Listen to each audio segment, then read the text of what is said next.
Oh, here's the important news, though, Dominic. Ravens mascot Poe carted off after injury during a preseason game. Oh my God! What did he do? He tried to do a flip or something? Somebody tackled him. Gave him a concussion. Oh my God. It's just so ridiculous watching all these grown-ass men carry this Birdman. Oh, they didn't put him on a cart? I mean, they did, but to get him onto the cart. Oh. Oh, did they take his helmet? They take his Nope. head off? Head still on the entire time. I was about to say, they better. Commit to the bit, Dom. Scare the shit out of those kids. They're like, they took his head shit, off. he actually did get hit by somebody. Oh. Was it a commander who tackled? They wearing orange? Maybe this color is just bad. Sure. Might be. They're like playing a game with other mascots and stuff. Like there's an eagle mascot. And a yellow and blue guy. Maybe they're having some kind of like mascot bowl or something. That poor dude. Ain't no way Bro tried to gritty after he made Poe tear an ACL. Hope he didn't tear his ACL. That's awful. 23rd straight preseason win for Ravens. Yeah, it was. It was the the Washington game. There was like a halftime show. Oh, okay, that's what it was. Halftime youth football game. Oh, these fucking youths. So they're playing. Oh, he's playing against kids. The kids heard him. Fucking. They said John Harbaugh walked on the field and checked on Poe. Oh. It's because nobody else was paying attention to him. They said that Poe's injury nearly delayed the start of the second half. He probably was checking. He probably said, "You need to get off the field, man. Just roll him off the field." Tangle. Know what you always say? Roll him off the field. It's hard to roll him. He's got that fucking beak. Yeah, I know. Look up. Nope, look up more. Dunk, dunk, dunk, dunk. After the injury update on Poe, Ravens coach John Harbaugh said, "I knew you guys were going to ask me that." Like, to ask him about the injury update on the mascot. He said, "No updates on that. There will be MRI tomorrow." Oh. Better get somebody in there. Yo, Poe got some Under Armour shoes on. I want to do the Under Armour brand. I want to hear that locker room speech at the end of the game. They like get a kneel down prayer for Poe or something like that. They got to kneel down. They like, oh, let's pray for Poe, man. So we gotta win the Super Bowl this year for Poe. Yeah, Lamar Jackson gonna come back, so I'm gonna play. There we go. I gotta play for Poe. I'm gonna do it pro bono. You don't have to pay me anything. I'm here for Poe.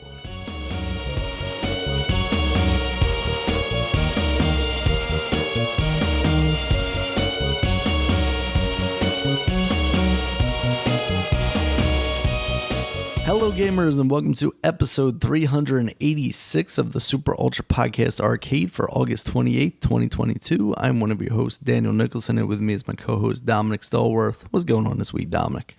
Man, we are at the end of August, man. Summer is almost over. What is it? What's the exact date? In September, is it 15th or something? I don't know.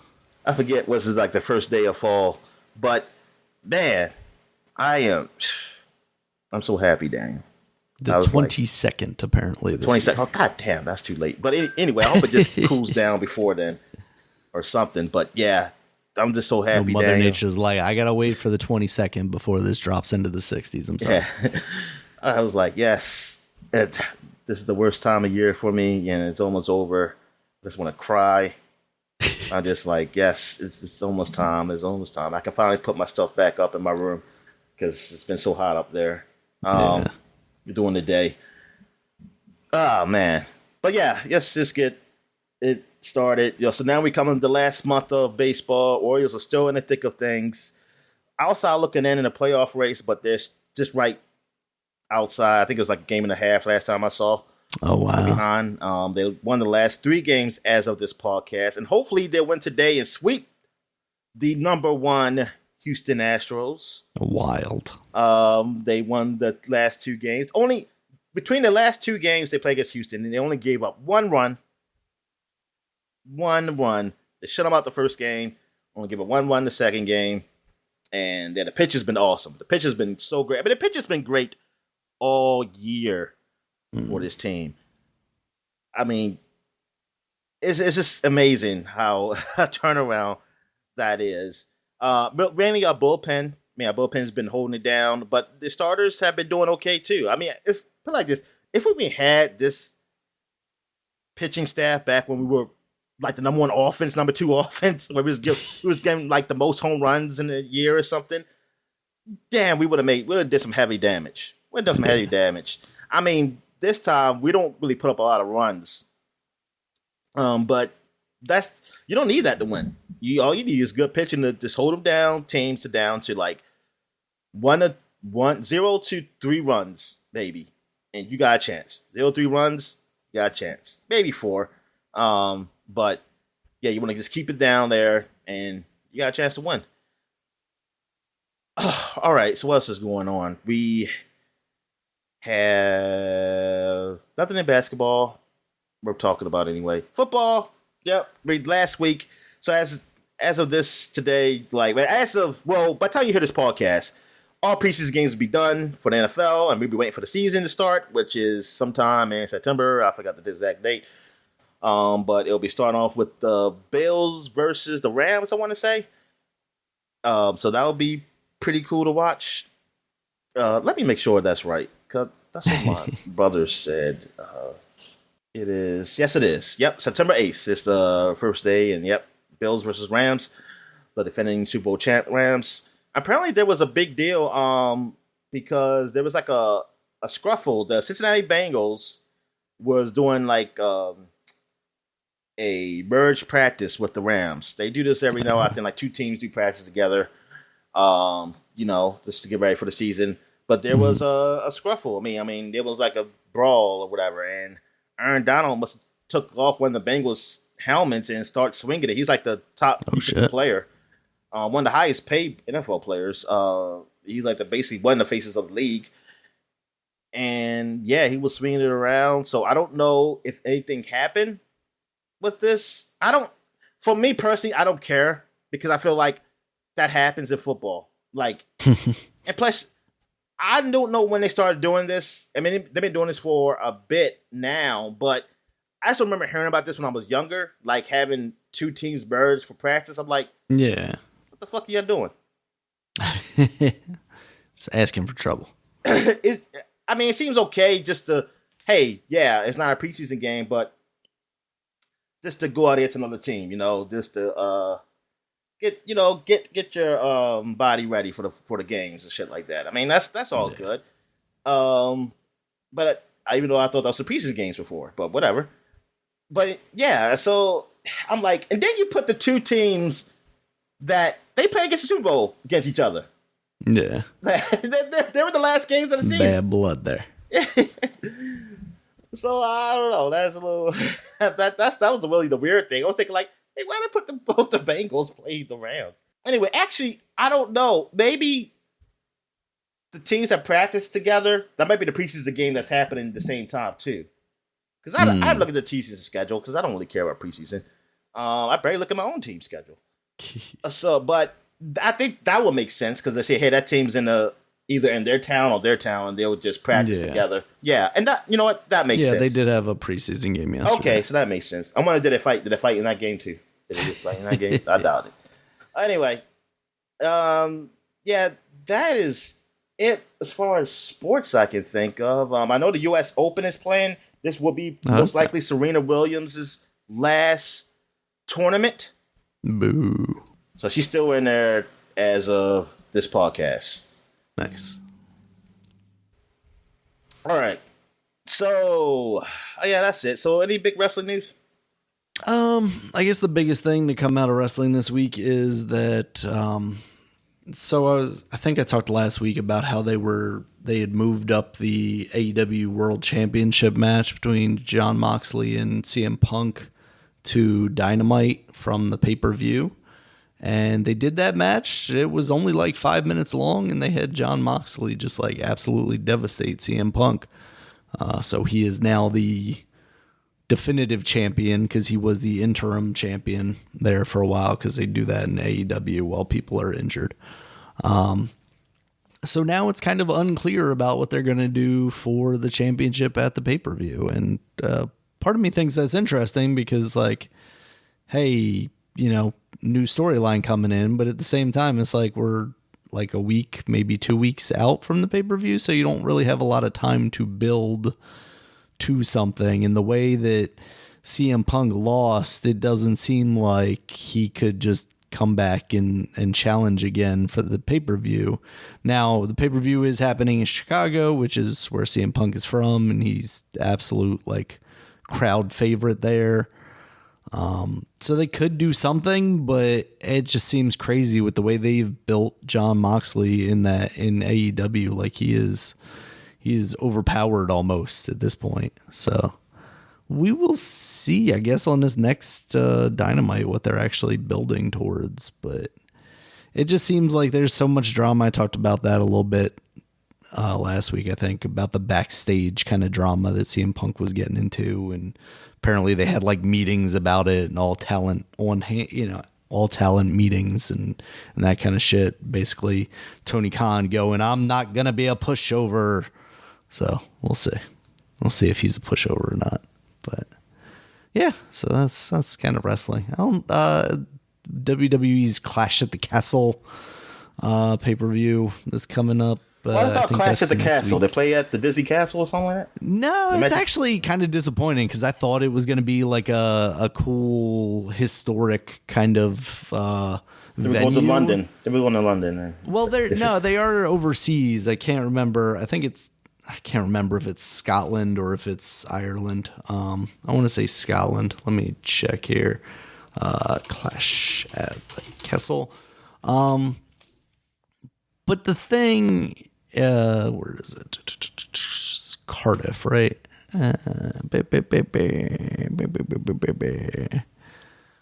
United Kingdom. How dare you? It's in Wales, I think. Oh, okay. But it's just a football stadium, like just soccer stadium. Like there's no castle. Nothing castle-y about it. I was very disappointed to find that out because I'm sure there are like venues over there. They probably just don't hold as many seats as they would like to try and fill because they aren't over there that often.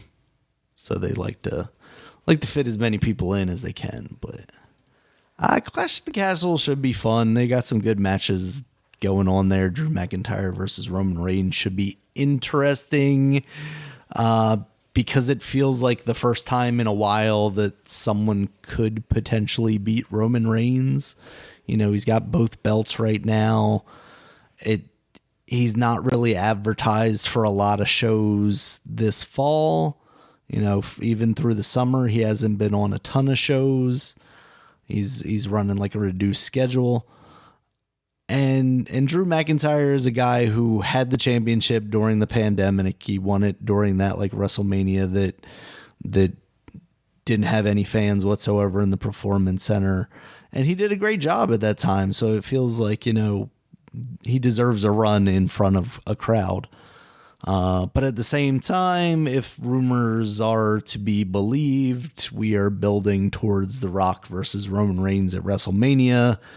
And depending on your thinking about that match, you either want both titles on the line there because it's the biggest match you could possibly have, or you don't need titles at all because it's just a huge match regardless, and you use those titles to make another match just as big. Well, not just as big. It's the fucking Rock, for God's sakes. But that's interesting, and I think with Triple H in charge now, it could be a different direction they go in because Vince, it feels like it almost guaranteed they would absolutely have the belts involved because just like, Roman Reigns versus Brock Lesnar. It's like, okay, this is a huge match, but it's got to be even bigger because we want everything on the line. But I feel like Triple H doesn't necessarily go that direction, so we shall see. WWE in general, it sounds like, has been a better product over these past couple of weeks since Triple H has taken over. I still haven't fallen back into spending any significant time watching it, just keeping up on clips that get posted on Reddit or whatever. But it's good to hear that, that product is getting better now that Vince is out of the picture. All right. So now we're going to what we've been watching. So I'll start it off. All right. So I checked out the new series Tekken Bloodlines on Netflix. It's based off the video game, the Tekken game that's been out for years. And it's doing this story of, what is his name? Is it Kazuma? Jin? Jin Kazuma. About like his start out and him I guess we're realizing what he has inside of him, that demon that's from his father, and then his grandfather. He was with his mother, but then his mother dies, and then his grandfather Heihachi trains him, and now they. Heihachi's his grandfather.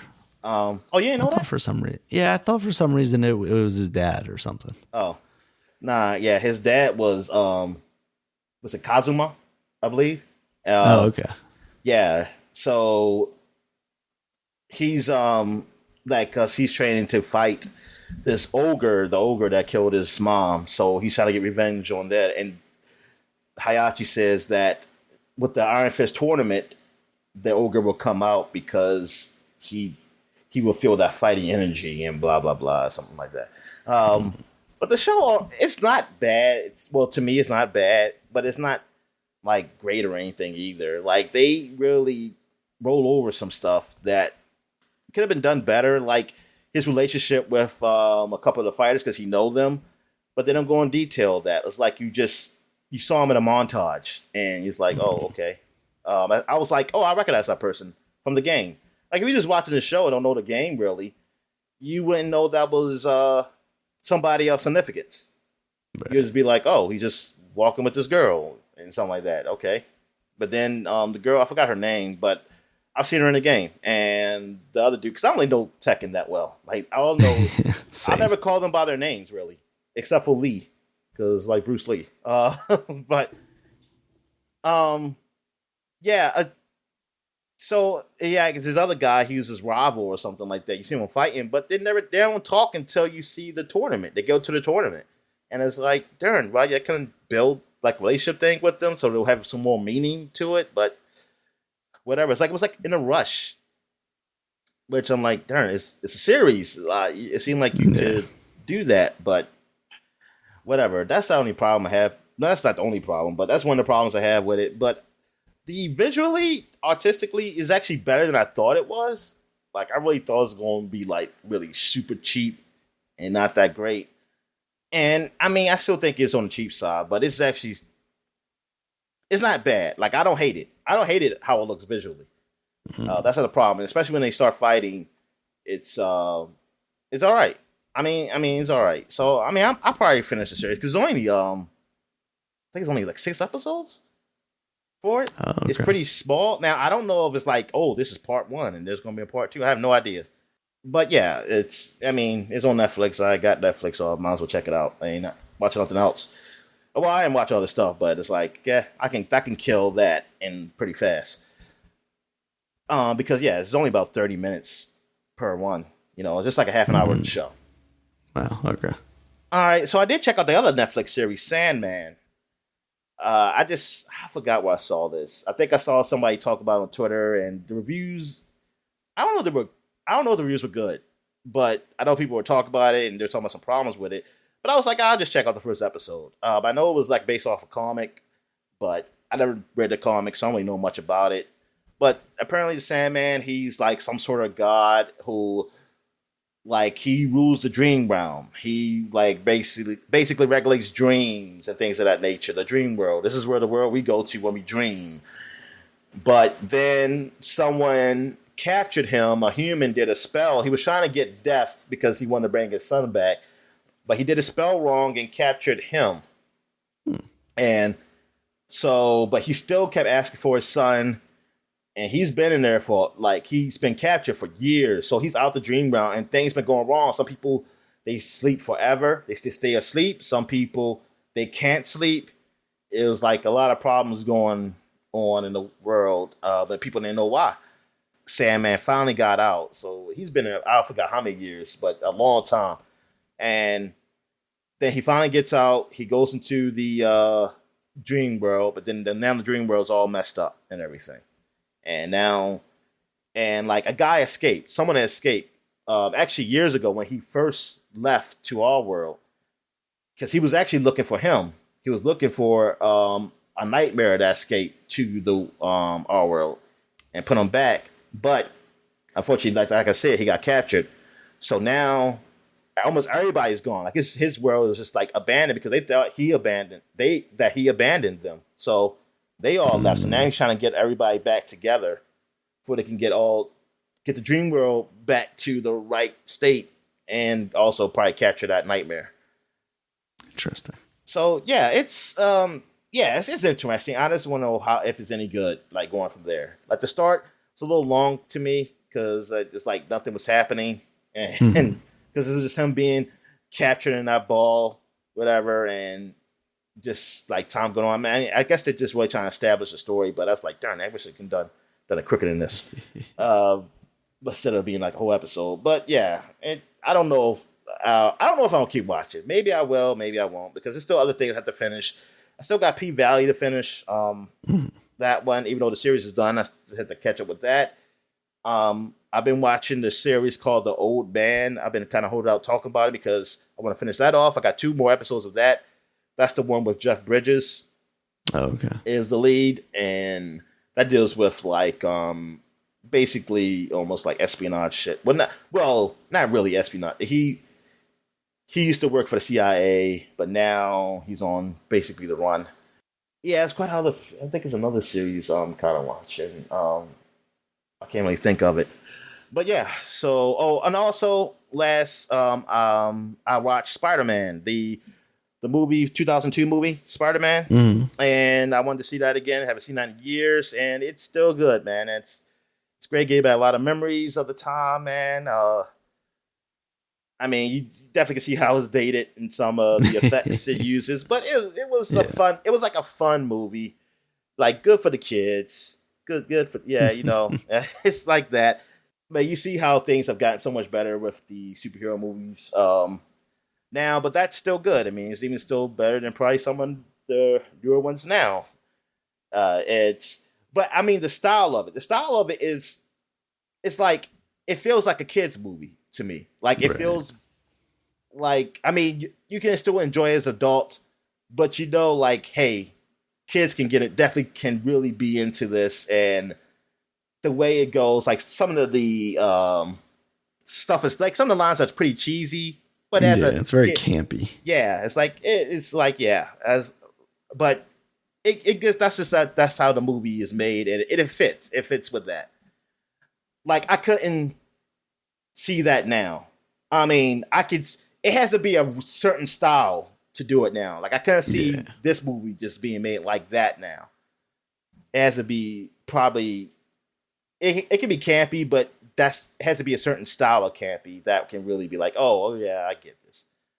Because sometimes it just be cringeworthy, especially when like you have the regular people saying, they were throwing stuff at the Green Goblin, and it was like, hey, stop messing with Spider-Man, try to save those kids. And then the guy was like, you say, you mess with him, you mess with us, you mess with New York, you mess with all of us, or something like that. I was like, oh my God. No, that's just how New York is now. Yeah, whatever. It's not tight like that here in Baltimore. But yeah, so that's it. So now I guess we can talk about the She-Hulk. So how'd you like the episode? I like this one again. It's still just kind of fun, little campy itself, with her like talking to the camera and stuff. Not as much though. No, I mean, it's like, it's weird because the way she talks to the camera, like in other shows, when I see people talking to the camera like they're talking to us, you see it like happen somewhat often. Like you, right? It's like, more constant. It's always like a moment she does it, and then it doesn't happen no more. And I'm like, oh, is she? And then sometimes she might just look at you, and I'm like, it just seems. I don't know. It's just weird how they do that. Now that you point that out, because it really only happens about like once per episode. Yeah, because that's kind of how the first episode starts, and then in this episode, it's like that just one moment. But this kind of sets up like her actual what she's going to be doing with her legal career now that she is the She-Hulk, and kind of it makes sense that she saved the jury so that trial got thrown out because now they're all biased. And exactly. If I'm the partner in her firm, I can't have that. So I thought this was another fun episode, but it's not really doing anything substantial, but it's just quick little fun thing. So what do you think? How long is that episode? I feel like it wasn't longer than like 30 minutes.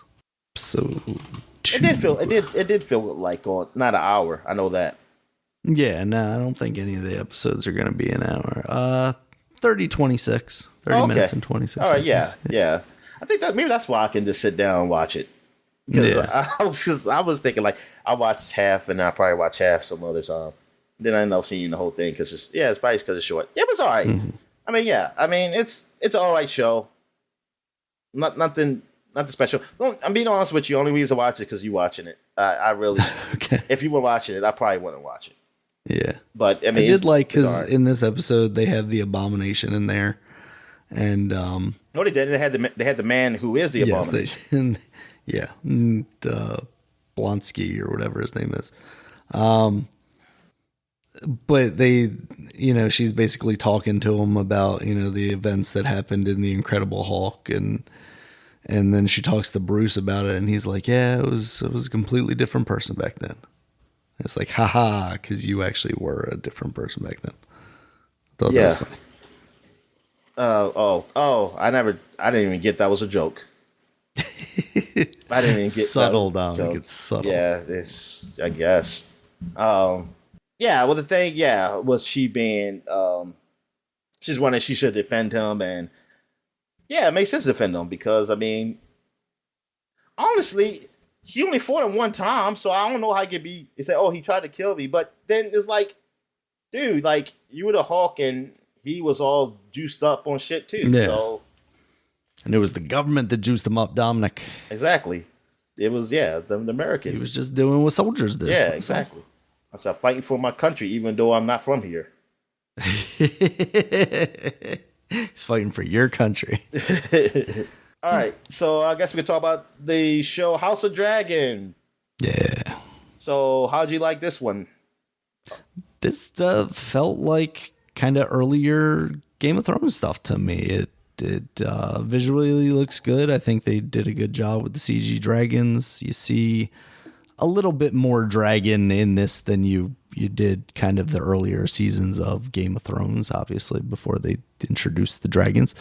And then just like the palace intrigue stuff of this leader coming in and then not having an heir and trying to figure out what he's going to do there, with his kind of brother waiting in the wings, hoping that it'll be him, and his daughter just seemingly, pretending like she doesn't really care, but you can kind of tell she resents her dad for not making her the most important thing in his life, because he was very obsessed with getting a male. She's a woman.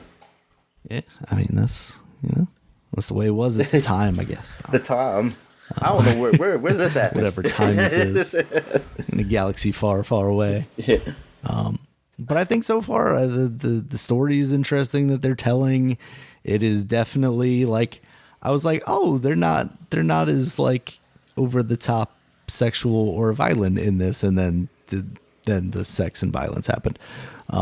So it's definitely still doing that whole thing. I mean, there's a like tournament scene where, you know, people's faces are just getting destroyed and whatnot, and there's, you know, an orgy situation going on. So it's got all the Game of Thrones tropes in there if you're looking for that stuff too. But I think story wise and writing, it seems really interesting so far. So what are you thinking, Dominic? Yeah, I mean, I enjoyed the first episode. Like, I was like, oh yeah, this is pretty all right. And you know what? I'm going into the season not liking anybody. Like, I don't hate anybody, but I'm not going to be like, oh man, they died. I really know there's a good antagonist or not. Like, I guess she would be, but I have no idea because I don't know what she's going to do. As now, well, I'm sorry, I don't want to spoil it too much. But in this case, spoilers. Like, she's going to be the heir now, and since he can't have a son, well, the son died, and the mother also died. Did you get that initially, like before the funeral pyre? No, stuff? I mean, I think that was meant, right? Wasn't that meant to be? I wasn't sure because, like, at the end of that scene, like, you know, the mother died, and then the son was crying. Yeah, he was crying, and then I think he stops, and then the guy looks down at him, kind of concerningly, and then they go to the funeral pyre thing, and I'm like, oh man, the mother, you know, is dead or whatever. And then when they like zoom out right before the dragon hits him with the fire, you see like a little baby size wrapping there too, and I was like, oh shit, the son did die too. So yeah, I think that was probably meant for like that, like, oh darn, the son died. Yeah. I didn't. Well, I don't think I got that from that scene. Like, he was going to be dead. I thought it was like some sign or something. Like, he looked at the sun and like something, like, I don't know, some type of sign. Like, oh no, he's sad the mom's died. I don't know. So seeing that he died, I said, damn, that sucks. Do you believe if they hadn't tried that C-section that mom would have died? I thought she was going to die anyway. I thought, because I don't know. I think that's what they implied, is that, you know, she's going to die regardless. Like, yeah. Do you want to try and save your son or not? But at the same time, like, it was maybe you could save the son. He just had broken arms. Broken arms. I mean, because you just rip him out. Yeah, because oh my god. Come on. You just gotta have, he just won't have any arms. It just needs the little squeegee guy or the suction guy to pull him out. Come on, those bones should be that strong. They should be able to just like squeeze out. Like, I was gonna say they're flexible. I don't know. Yeah, like, what the fuck did they do? That's always what to know. What did they do back in the old days when it happens that way? Yeah, probably everybody just dies. That's what I figured. Yeah, but. That's just fucked up. That's why babies fucking can't just be that way anyway. Why are they turning? Just know which way you're supposed to be going, kid. Stop turning. Exactly. So I'm digging it so far. I want to see where it goes because did you watch the like preview of the season thing that they did at the very end? No. Okay. Then I won't talk too much about it. But it seems like it goes some interesting places. I usually don't. I usually, when the credits roll, I just stop watching. Gotcha. Yeah, and this one they also did like credits roll, and then they did like the behind the scenes thing. They always do that. And then they did. Oh, okay. I guess I didn't realize that because then they did the season. I don't care anymore. Like I said, back when in my younger days, I used to like looking at behind the scenes stuff. Now I don't care about these people. I just want to watch the show. Yeah. Yeah, they just, basically recapped the show and talked about like, oh, this decision was made because of this. Yeah, I mean, that stuff is cool. I mean, it's me. I'm not into that anymore. Yeah. So I look forward to what they're going to do with this. And it sounds like maybe there's already like multiple seasons planned for it. So I don't know. I mean, I guess that's obvious, right? Like, yeah. I don't know what I was expecting. There's going to be a one-off. Limited run series or something. But, yeah, I'm almost feeling like this, almost like but not as much as the Marvel ones, because Marvel ones I can just skip a movie and I'll be okay. This I still want to watch it, but it's not. Oh man, it's a must watch for me. Like it's not a big deal. Like for me, like how Game of Thrones was. Like it's just there. Like this ain't even my. I mean, I don't really have a top show right now. I'm trying to think of what I'm watching. Right. Tekken Bloodlines is my top show. I was gonna say, is it Tekken? It's joking, but no. Yeah, I mean, it's not like, man, I gotta watch the next one. It's all right. It's something to watch because honestly, I don't have like a big series that I'm just so into that I have to keep watch the next one. I told you, man, I think the best of television. I watched everything, so now I'm just riding the wave. Just riding the wave. It's all just extra credit now, though. Yeah, yep. Just riding the wave to the grave. That's all I'm doing. All right. So now we're getting to what we were playing. So I guess you go ahead first.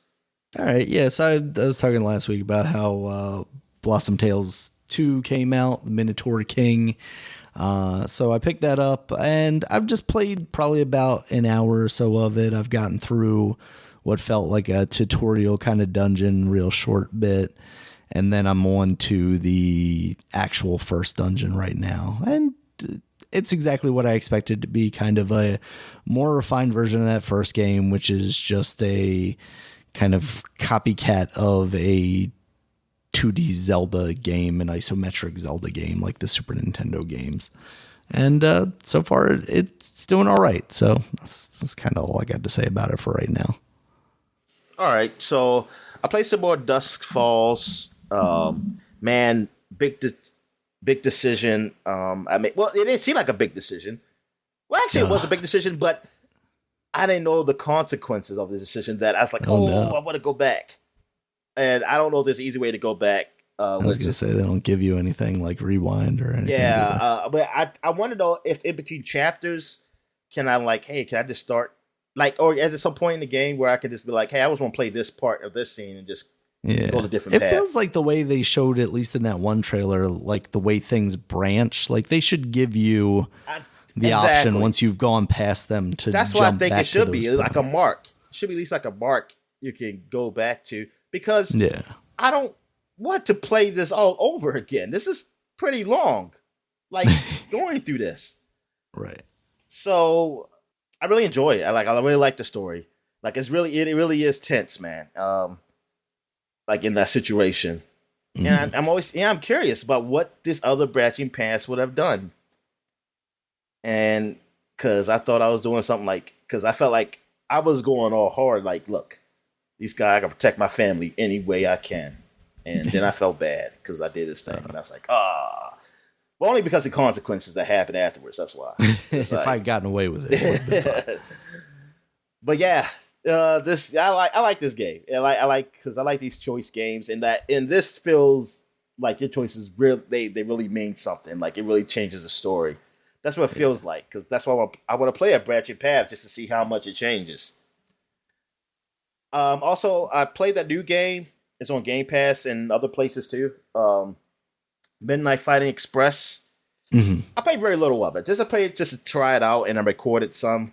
I recorded some with the Xbox. Like, I got it working so I can record on the external hard drive from up there, but I can't record, streaming. I have to have it on my hard. The game has to be on my hard drive. I can't record what's on the cloud.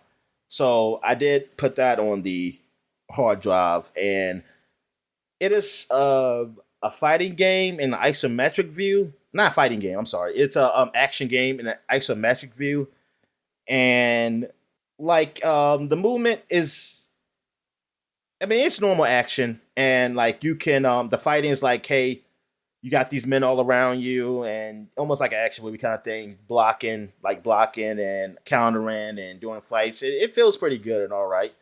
Then transversing, you have to jump and do all this other stuff. Right now I can't really judge it. I cannot judge this game at all. I'm still at the tutorial stage of it. Gotcha. But it feels good. I do like the fighting. Like when I am fighting the guys and pick up the weapons, it kind of reminds me of what's the game I played? Shifu? Yeah. That's what I'm thinking. In an isometric view kind of way. Go ahead. It gives me that, and it gives me a little bit of Batman vibes, as far as the way the combat looks. Yes, it definitely does that. Definitely. But yeah, that's why I'm playing that. I was like, damn, this is just just a Shifu in a different form. It feels like it's like, oh yeah, and that just reminded me that I played Shifu this year because I was like, oh shit, forgot about the game. I didn't even finish that game. Shit. Oh man, I got games. finish it, but this just trails. I want to end this fucking series, man, and it's ending, man. It's just long. Yeah, but I played some more trails and still not. I'm on the last chapter, but I still haven't finished. I'm hoping this week I can do it. I was hoping I finished again yesterday. I was like, I am going to marathon this shit, and I fell asleep, so that didn't work. Yeah, I could not do it. I was like, okay, I'm gonna spend like 8 hours just. Well, at least up to 8 hours. Hopefully, it don't take that long to beat this game. And I think after like 30 minutes, fell asleep, and that didn't work. So that didn't work. Yeah. And I woke up in the day, and I was like, okay, I gotta do some stuff, and then I'm gonna come back and do it again. Then I was like, I don't feel like playing. I'll watch the shows. And then, and then I tried to do it at night, and then I was sleepy. So I might have played maybe a total of an hour of the 8 hours. I'll say I was going to try to get it done. It's not that it's boring. It's a lot of reading. So when I have to do a lot of reading now, it's my eyes get tired or something like that. Same. I was like, darn. I was like, come on, man. I need somewhere around fighting something now. But I'm at the part where like you're saying like your last goodbye. Well, not really last goodbyes, but you're about to do the final whatever it's called. And what they call it. I forgot what they call it. But and so you're just talking to the rest of the town. You're doing your last. This is the last bit of side quest I have to do. So I was like, yeah, it's kind of sad, but it's like, yep, the story's ending. So this is cool. Even though they have another game, I didn't even realize this. They have another game, which will be, I don't know what's gonna be called in the U.S. And I'm not even gonna try to pronounce it. The one that the title I have down, but it takes place in Calvert. That's the only place I have never been in this world. Because there's two big countries, Erebor and Calvert. And then there's small ones. I've been to Liberal. And that's it. That's like only been to those places. I'm trying to think, that been anywhere else? I'm not sure. I haven't really been to Northumbria. Or you might have, I haven't really been there, but they talk about it. But yeah, so those are like the two superpowers, basically, Erebor and Calvert. And apparently this game takes place in Calvert. I was like, yes, this is good. And this actually on Steam right now, and it's all in Japanese, but there are patches that put all in English. And I was thinking about like, hey, do I want to? I feel like waiting for the real English version, or just go right to this. But I was like, nah. After this, I beat this game. I mean, I'm just gonna. All depends what comes first. Like, I want to play these other games, and then if I want to go back and play that, if the English version hasn't officially come out, I'll play the Japanese version. Because I do want to see more of this game, and I think this actually takes place after the events, and you play a new character, so that's like, yes, this is what I wanted. What else have I played? I also played some Guardians of the Galaxy. I played some more of that. I don't know how far I am, because I haven't locked all my powers, so I'm thinking like I'm maybe more than halfway though done with the game. Story is really good. I kind of, this part's kind of going long for me though. I kind of want to hurry to get past this part, but I still enjoy the game. Like overall, it's a fun game. I mean, I think the combat could be a little bit better. It's not great. The overall game, I think it's pretty cool. Like there's like the story. I want to see where it goes and what happens. Like the banter between the characters is great. It's funny. Like it's funny. Like the writing for this was pretty good for this game. I did also play Call of the Lamb like last week. I suppose I had mentioned it. So I don't remember a lot what I did, but hopefully I'll play it again. I know I liked what I played so far of that game. I like that it has that you dungeon crawler, and then you build like your little community. When you take supplies back, which kind of reminds me of Dark Cloud, the old Dark Cloud game on PlayStation 2. It reminds me of how that technically was. That technically was you was going to the dungeon, and then you was building your town. Even though you were building your town because it disappeared from some evil demon, blah blah blah. But still, you're going through dungeons and you're collecting shit, and then you come back and then you say, hey, you have this much wood or this whatever resources, and you use to build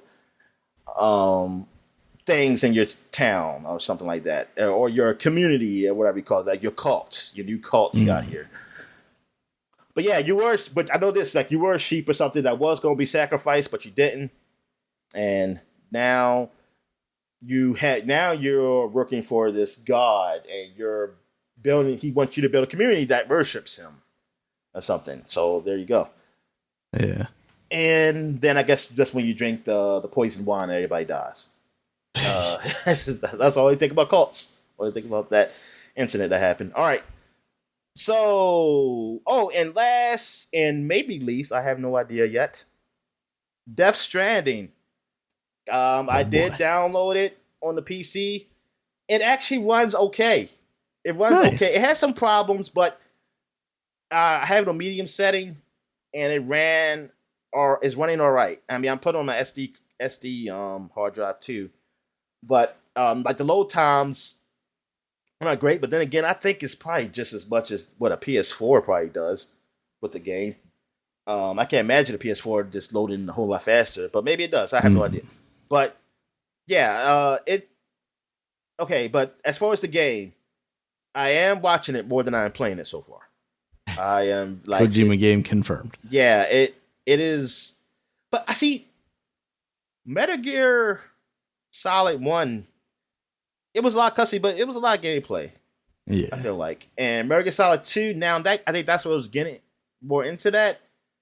But I was at the age where I wanted games to be like movies, and so I was okay with that.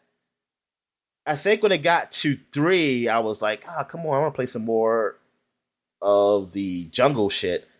But I wasn't really hating it as much. I think 4 is when they went overboard, because it was at that point. I remember, like my niece was living with me, or I think she was just staying, something like that, and she was like watching me play, and she was like, Darren, you don't play the game a lot. Like it's like we just watch. It's like this is like a movie. I said, yeah, man. And then I remember, like, because that's when I used to work overnight, so I would stay up late. And then my mom would see me. It's like every time I come downstairs, I always see you just watching. Are you playing a game? I said, I'm supposed to be, but they haven't done the cutscene. But yeah, Metal Gear Solid 4. Yeah, that was ridiculous. And so far, this is feeling almost. I'm feeling that. I'm feeling Metal Gear Solid 4. Not more of 5. Like this, so far, I haven't really played much. But now, maybe now, after this scene, because it feels like I'm really getting into really having that baby with me, maybe I'll start having more gameplay now. Because so far, I mean, I see where the gameplay is now, like having to balance myself with these packages so I don't damage them, like where you're walking and things like that, and like kind of pressing the trigger buttons, like, hey, you're leaning, so you want to say, oh, fix your balance. You can, and plus, I think you can hold both the triggers down to hold your balance, but you kind of slow yourself down doing that. Like climbing and things of that nature. It's just a weird, it's a weird, like, freaking delivery service thing you got going on here. Graphically, it looks good. Like, this game looks good. I mean, I give it that to Hideo Kojima. His games, I mean, they always had good graphics. I wonder. Yeah, I'm just saying. Like, I'm not saying I hate it now. But I'm also not like saying I'm liking it either. The story now. What's happening so far, like as a story, like the dialogue and stuff, is all right. It's actually done. I mean, it's done well. I mean, I think it's always been done well. It's just that you just don't understand what the hell, like you don't know what it means sometimes what they say. Now, yeah, I'm still questioning like what happened. Like I still don't know what happened to this world. Why is what it is? Why do I need a freaking fetus to help me? Like what is this thing? I don't understand none of this stuff. I haven't still got those answers yet. Even though the guy you play as knows these things, so I'm hoping maybe there's some concept. I mean, because she's always been in this world. Like you're playing a person who's been in this world. It's not like he just woke up like, oh, what the hell happened here? Yeah, I mean, I get that. It's just weird in most things, you know, the player knows more than the character does. Yeah, exactly. So to kind of flip that is odd. So I'm hoping there's some kind of glossary when I finally can start playing, because I was trying to wait for a cutscene to end because I was done, but it was going on forever, and then I did get to the part where I can actually move, but I couldn't say it because they wanted me to look at stuff and like learn stuff, and I was like, okay, I gotta stop it. So I didn't know if there's a glossary where I can like just tell me some things, like at least what's going on, so I can know like, okay, why is this shit happening? And like, what are these beings? Or like, what is these? I know they're former humans, but why are those little blobby black things like attacking you? Like, what are they trying to do? You see, Dominic, those are the heartless, and when something happens and you lose your love for Mickey exactly Mouse. Like a heartless, yeah. Like a realistic kind of heartless thing. I forgot they said, they don't call it United States of America. They call it the United Cities of America? That's what it's called? You say we can help build, it's like you're trying to help build back the United Cities of America or something like that. And I was like, what? So no states? I guess they just like, oh, no, we're going to have one law. We're going to have no bunch of state laws or something. Yeah, that's what, I want to know is like, did America change before? Or is this world? Was it always just United Cities of America? I don't know. Dominic, there was the Donald Trump presidency. And things started to split. We had the second Civil War. And then we decided that states' rights wasn't a good idea. We should have cities' rights. And then we split up all the states into cities. Yeah. I'm going to be honest with you. I always hated states' laws. I'll be honest. Because I just felt like, what was the point of that? Like, what? I mean, why have that? Why complicate things? Like, would be like, why is that? Oh, you get charged for this crime here is not as bad as being charged here. That doesn't make sense to me. Or having different laws of like, oh, the speed limit is, I mean, speed limit laws, I mean, it's just whatever. I don't know. It's just like, it's just a national thing because all the streets connected to other places. The street. Right. Like, yes, in different areas you have different speed limits, but it should be like, oh, I could get like, if I go this many miles over the speed limit here, it's not as bad as a ticket if I do it here. Right. It's like, what the fuck? Yeah, it's age of consent is different in different places. Come on, man. That's just crazy. I think we should be able to agree on that one. All right. So Death Stranding. I'll play some more of this just to get, so I can finally say what this game really is, because I thought it sucked before, and now I'm playing it, and now I want to see if it is really the game I thought it was. Yeah, not a good game, and people are crazy who think it is a good game, but I don't know. Yeah, but then you're gonna find out eventually when the Game of the Year edition or whatever, the Director's Cut edition comes out. Then you're gonna play that one and realize you were wrong the entire time. Well, not wrong, just that, hey, they made the better game. Nope, you're just going to be like, man, I was wrong about this. But Death Stranding, like, I still don't know what Death Stranding is. Because they say it, but I don't know what it is. So, I don't. It's a Stranding game. I'm still going to be in the beginning, even though there's a lot of cutscenes. Man, that's got to be like I watched at least 30 minutes. I think it's got to be at least like 30 minutes of freaking just cutscenes, and I'm not that far in the game at all.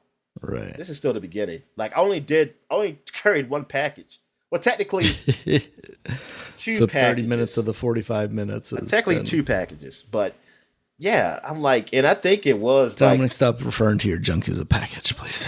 I'm always carrying one package. But yeah, we'll see. We'll see about this game. All right. So I guess we'll take a quick break. When we get back, we'll get to the flashback segment. All right. And we're back. And now we're flashbacking to 2012, 10 years ago. This is the last week in August. So here we go. We got Angry Birds Trilogy on the 360, PS3, and 3DS.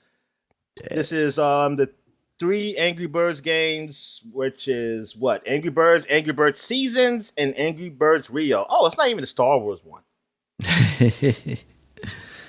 Yeah. Darn. I mean, objectively the better movie though, Rio. Yeah. But yeah, they got the Yeah, so you get to play all these Angry Birds. Honestly, I never played Rio, never played Seasons. Only one I ever played was Angry Birds and Angry Birds Star Wars. Those are the only ones I ever played. I mean, I don't remember if I ever ended up playing them as part of this console thing, if I did pick it up on like the 360 or not. Playing them on my phone, though, I liked all three of those games. Rio added the birds from Rio, of course, and they had different move sets or, functions. I always liked the Angry Birds games. They were very clever at the time. I heard actually there's a VR one now, and that would actually be pretty cool. Yeah, there is one. I didn't play it yet though. I don't really forget. It's just that I wanted to try these other games out. Mm-hmm.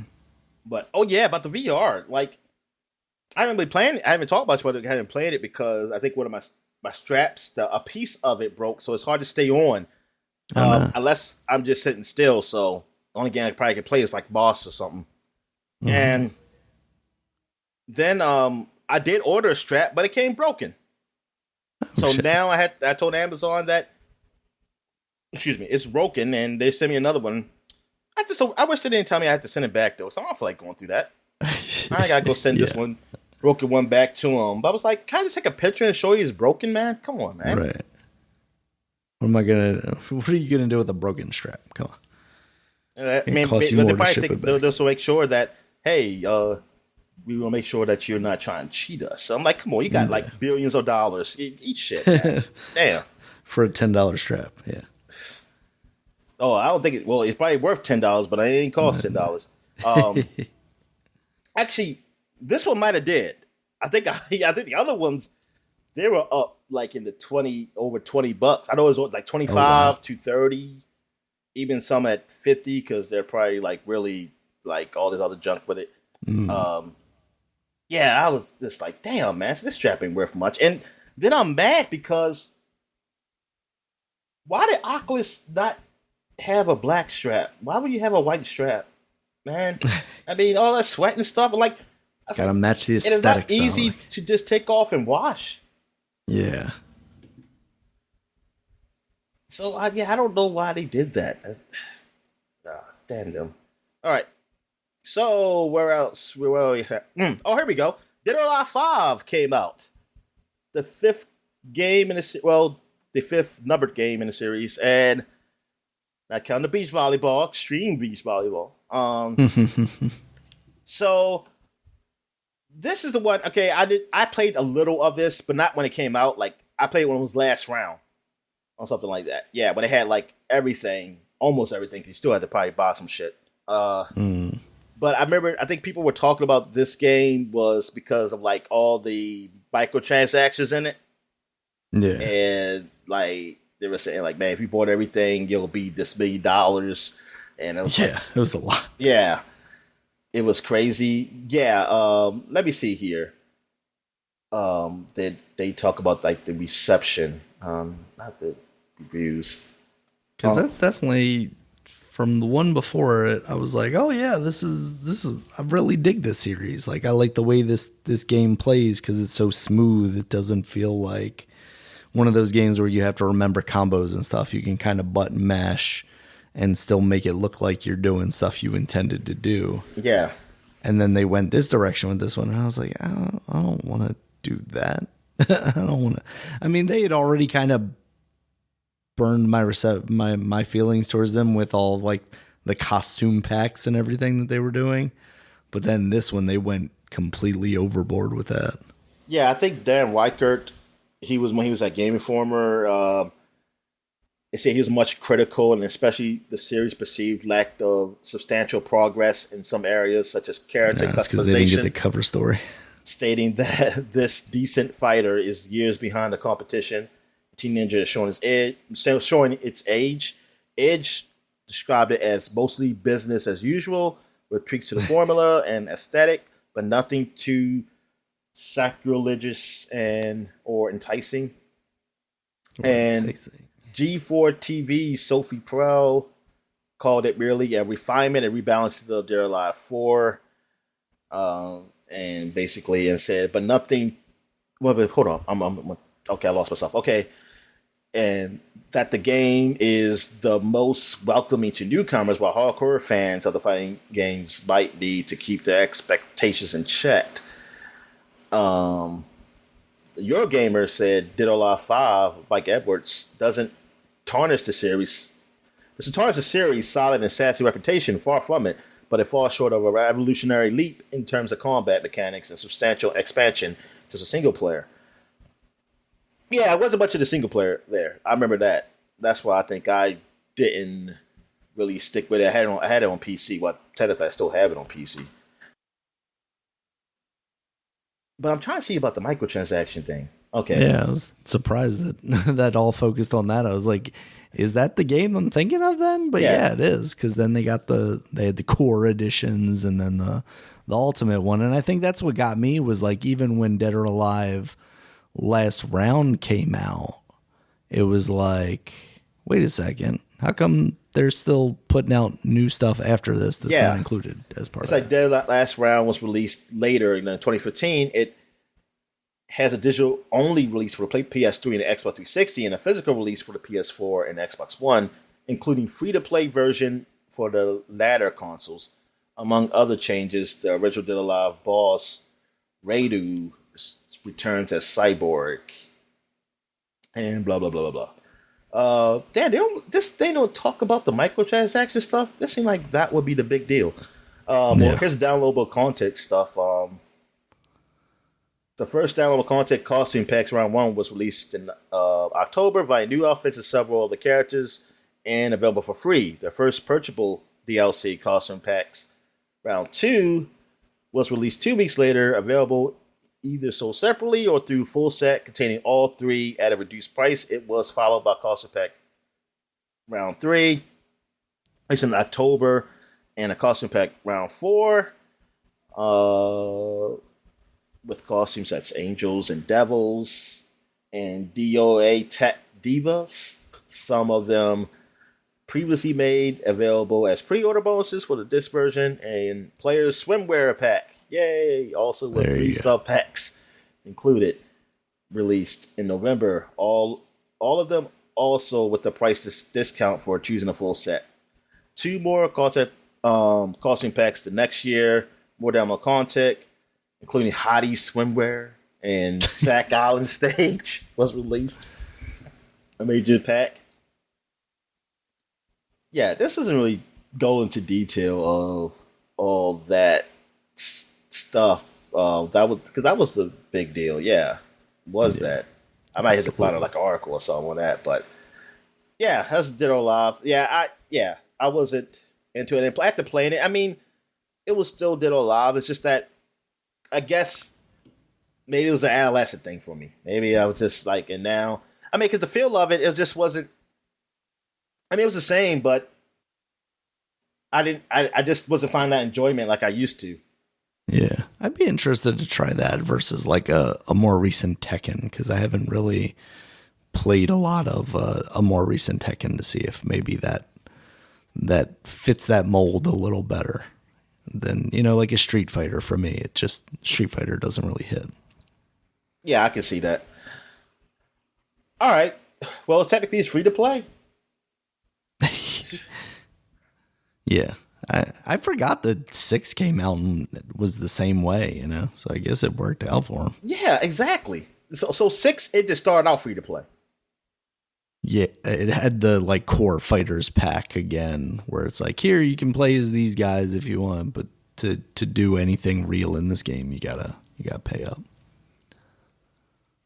All right, so what am I looking at here? I am looking at FIFA 13 came out for everything, and it has a guy smiling on the front. He is Barcelona's Lionel Messi. Oh, Messi. Oh, okay. Is he still playing? Heard of him. Yes. Okay. I feel like I've heard that name recently. Me too. I heard it. Well, maybe his brother. I don't know. It's like, but yeah, I feel like I heard his name though. Yeah. Fairly recently. He was on Call of FIFA. And how did they like this one? I don't even see scores for it. I'm gonna say they loved it. I want to never look at athletes' ages, Dominic, because to find out that this dude is a year younger than me is depressing. Oh, no, I didn't look at the DLR 5 scores. I just read the reviews, but not know what the scores are. Oh, yeah, it got a Metacritic of 76. So, yeah, that's pretty down, I believe, from where it used to be. I got to think, like, 2 and 3 had to be, well, 2, had to be, think 4 at least had to be around at 80. At least around that. 3 was 87. Oh, that's 4 definitely higher. was 85. Yeah. Well, 4 was even 85? Yeah. Darn. So, yeah. So that really fell down. Yeah, I guess because it's more the same. It didn't really change. Mm-hmm. All right. So Final Fantasy 3 came out on the PSP. All right. I don't know if this had any big changes to it, though. Like, it's just like a... Okay, this just took me to the PlayStation Portable when I clicked on this. Okay, so there you go. Final Fantasy 3. I'm not going to go look for that. It looks like that might be like the DS version because it's the 3D one. Oh, is that version? Oh, okay. Yeah. I think that got rated okay. I didn't like it though. Yeah, I think it did get rated okay. Yeah, because it was old Final Fantasy and story wasn't that good. Yeah. Grand Theft Auto 3 came on PSN. I think came on Xbox Live Arcade too. This is like when they released it. This gotta be the HD collection, right? Not the HD. I said collection. I mean, this gotta be like the higher res one, like is closer to the PC version than anything. I think so. It came on Xbox Live Arcade too, but I don't know. It didn't come out at the same time. This came out first on PlayStation Network. Cause my friend got it. I think I bought it too. Yeah, I bought it. I bought the game, but I don't remember when. I'm trying to think, because wasn't there something weird there? Wasn't it like you had to buy all 3 on the Xbox or something? I'm thinking of the original Xbox. Oh, I'm sorry. I'm thinking about San Andreas. I'm sorry. This is just Grand Theft Auto 3. Okay.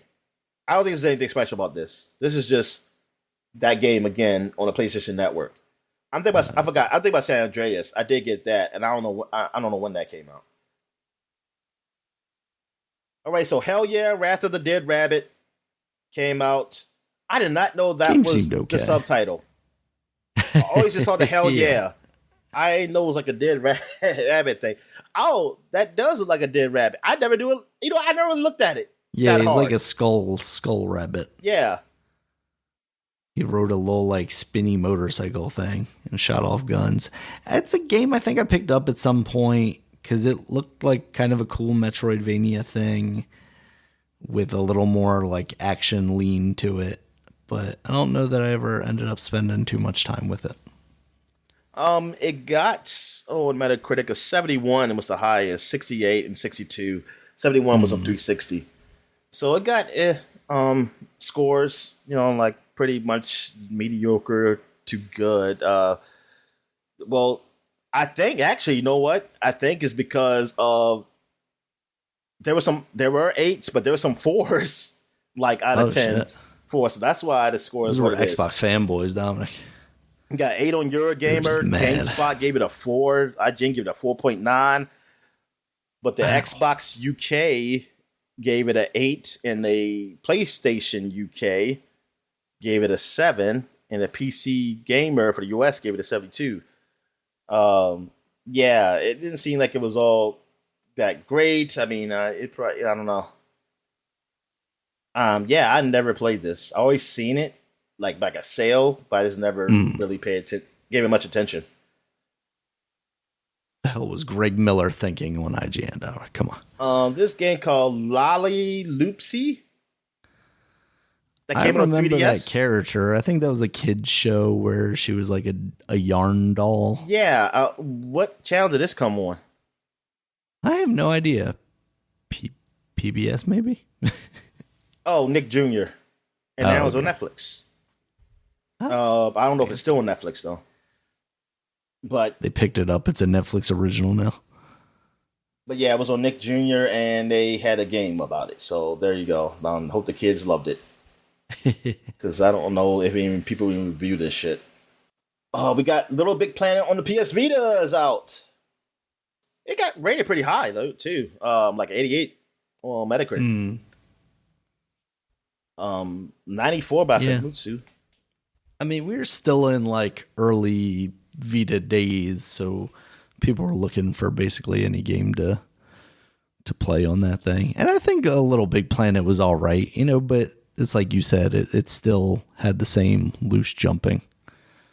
All right, what is this? You know what? I'm not going to say it because they don't have a Wikipedia page for it. There you go. We got this Marvel vs. Capcom Origins. So this is the release of the original Marvel vs. Capcom. Oh, okay. Like, was there anything special about this version, or was just really just the first version? Let's see. Aim to maintain the integrity of the original release. As such, no changes were made to gameplay mechanics or character balance. It did introduce high-definition visuals with multiple options to filter. Oh, okay. Implements GGPO enhanced online multiplayer with player lobby spectating and replay saving. It also incorporates a challenge system that awards points used to unlock concept art, secret characters, and other content. And it got a 78 on the 360 at Metacritic. It got 72 on PS3. I wonder why is that big jump, but I mean, I don't know. Maybe it was a network error or some shit. I have no idea. Yeah. But yeah, so because Marvel vs. Capcom 2 had already came out years before, because I was definitely waiting for that. That was one of those summer of game. What it was called? Summer Arcade? I forgot what it was called. Summer of Arcade. Summer Arcade. Okay. Yeah, and oh my goodness, I was so happy when I finally got that game. I played the shit out of that game. I think I did play 100 matches. At least 100 matches, because that was like an achievement. Yeah. And I think I was always at 500, but then I think when I got to near around 101 or something, I was like 102. I think I was like 500, but then I started losing. I said, "Oh man, that's just stopped." All right. I wish they would do a new one of those games, but like throwback style. Yeah. Oh, One Piece Warriors. This is the first one. This is One Piece and the Warriors, the like Dynasty Warriors format. Yeah, I didn't know what One Piece was at this time. Yeah, I just probably didn't either. I just knew it was a pirate thing and it was like anime, but I didn't know nothing about One Piece. Also, we got Pro Evolution Soccer 2013. Yes, he was on the front of this. It's a little some foreign dude. Messy. It's no, it's Madrid's Cristiano Ronaldo. Yeah. Why you say that? Why you say it like that? Because that's also a guy I've heard of. Oh, well, Ronaldo, I think it's multiple people with that last name. But this is the Ronaldo that I know. Oh, okay. Yeah, you might maybe. What else we have? We have the Testament of Sherlock Holmes. So this is you know what?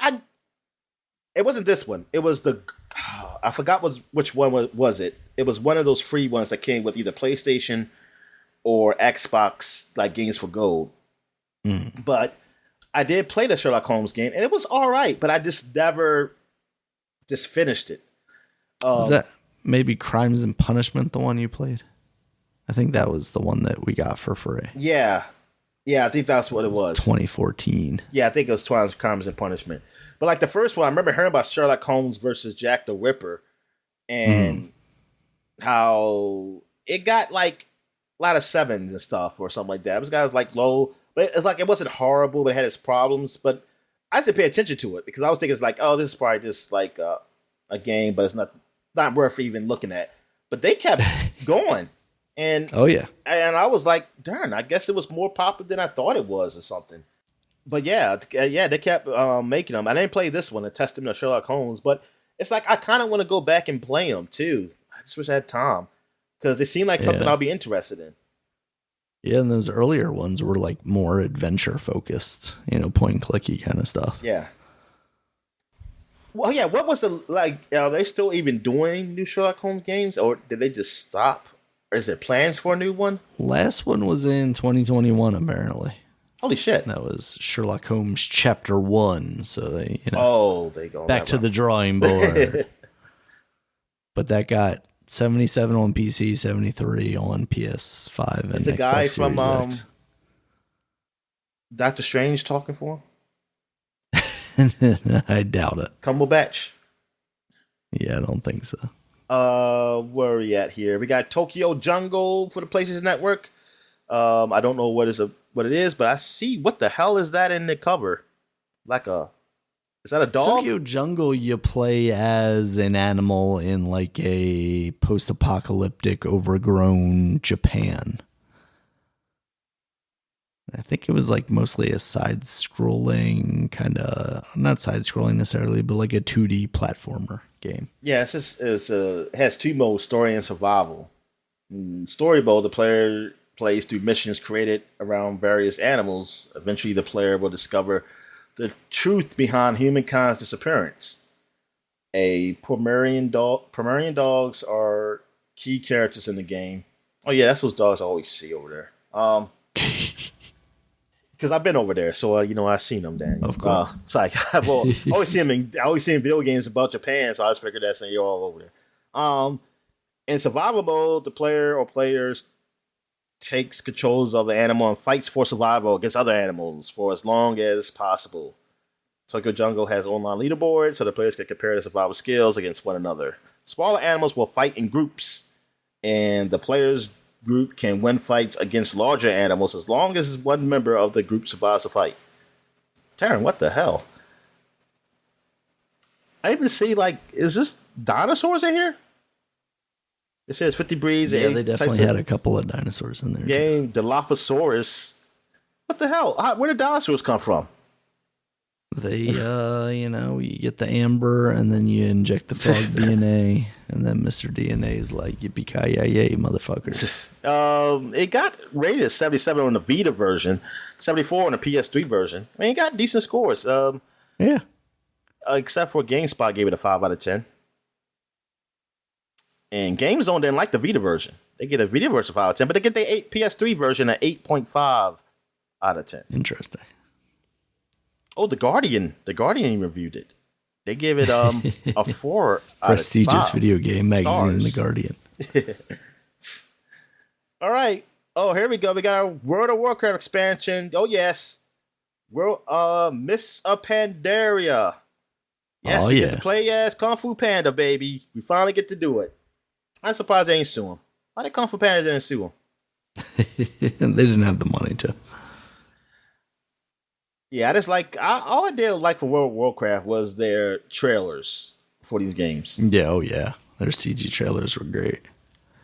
They look better than the damn movie they put out. So that's what I was thinking. Like, why didn't they just do the movie based with the CG trailers? All right, I'm not gonna say this one. This is an iOS game. All right, Castle Crashers finally come to the Windows. I felt like that's way too long. That should have been came out. I always say this one. These games. We got Bad Piggies. I probably even should have said this game. Well, no, this is Angry Birds. Whatchamacallit game? Angry Birds game. Yeah. Yeah. That game was all right. What you do? Oh, what did you do in it? Did you? You were like building devices to get away from the birds, I think. Oh, okay. I didn't watch the movie, so why did the birds hate the pigs? Something about bird genocide or something, probably. Oh, okay. Yeah, pigs were trying to take everything. Do I even want to say this one? I'm not going to say it. Half Minute Hero came out for the Windows. Did it come out on anything else before that? I don't remember seeing this game. I don't recall. Because, I think I always confused this with something else. Year. And actually, it came out years ago on PSP 2009. So I did say this game. Yeah, I probably did. So it finally came out on Windows. It's about a hero who only can last half a minute in bed. And you just go... You're trying to break that. You're trying to get to that minute mark. It's like I think you pay for what is it? You play for like 30 30-second chunks at a time, right? Almost like roguelike. But like each time you get something that carries over to the next run, so you can get a little further and a little further each time. There is a half-minute, The Second Coming. Is this a play on words? They know what they're doing now. Like, they know what they're doing. Good Lord. All right. What else we got here? I'm not going to say that one. I don't even know if I want to say this one. Nah. No. That's it for 2012. So that's the last of August. So now we're going back 20 years to the last week in 2002 of August. And we got Toka Race Driver. And it looks like you're driving cars. It's Codemasters game. And okay, it got rated pretty good. Are these rally cars? What are these things? Race Driver took the game in a new direction. Wait a minute. So there was another one before that one? Oh, Toka Race Driver. Okay. Race Driver took the game in a new direction since the main game mode featured a plot leading to the game being labeled as Car PG. Oh, there you go. The original Car PG. Where the user took on the role of a fictional race driver named Ryan McCain, trying to make a name for himself in the Multiversus car championships, all the while under the shadow of his more successful older brother and haunted by the death of his father on the racetrack, as witnessed by Ryan as a child.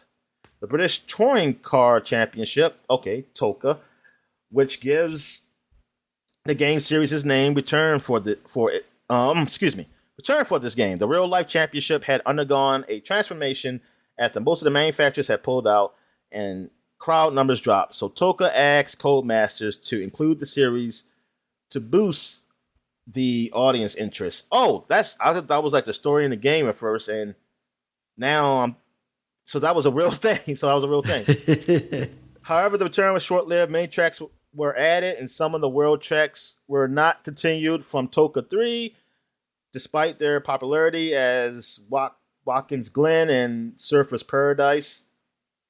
The game continued with random grid positions and no penalties for bad driving. No penalties for bad driving. Oh, darn. I wish that was the thing in real life. This game got rated pretty good. 74 on PC, 81 on PS2, and an 80 on Xbox. Yeah, it's not bad. I mean, Codemasters, it seems like they've been consistent. Yeah. With their games. They seem like they're making some really decent recent games.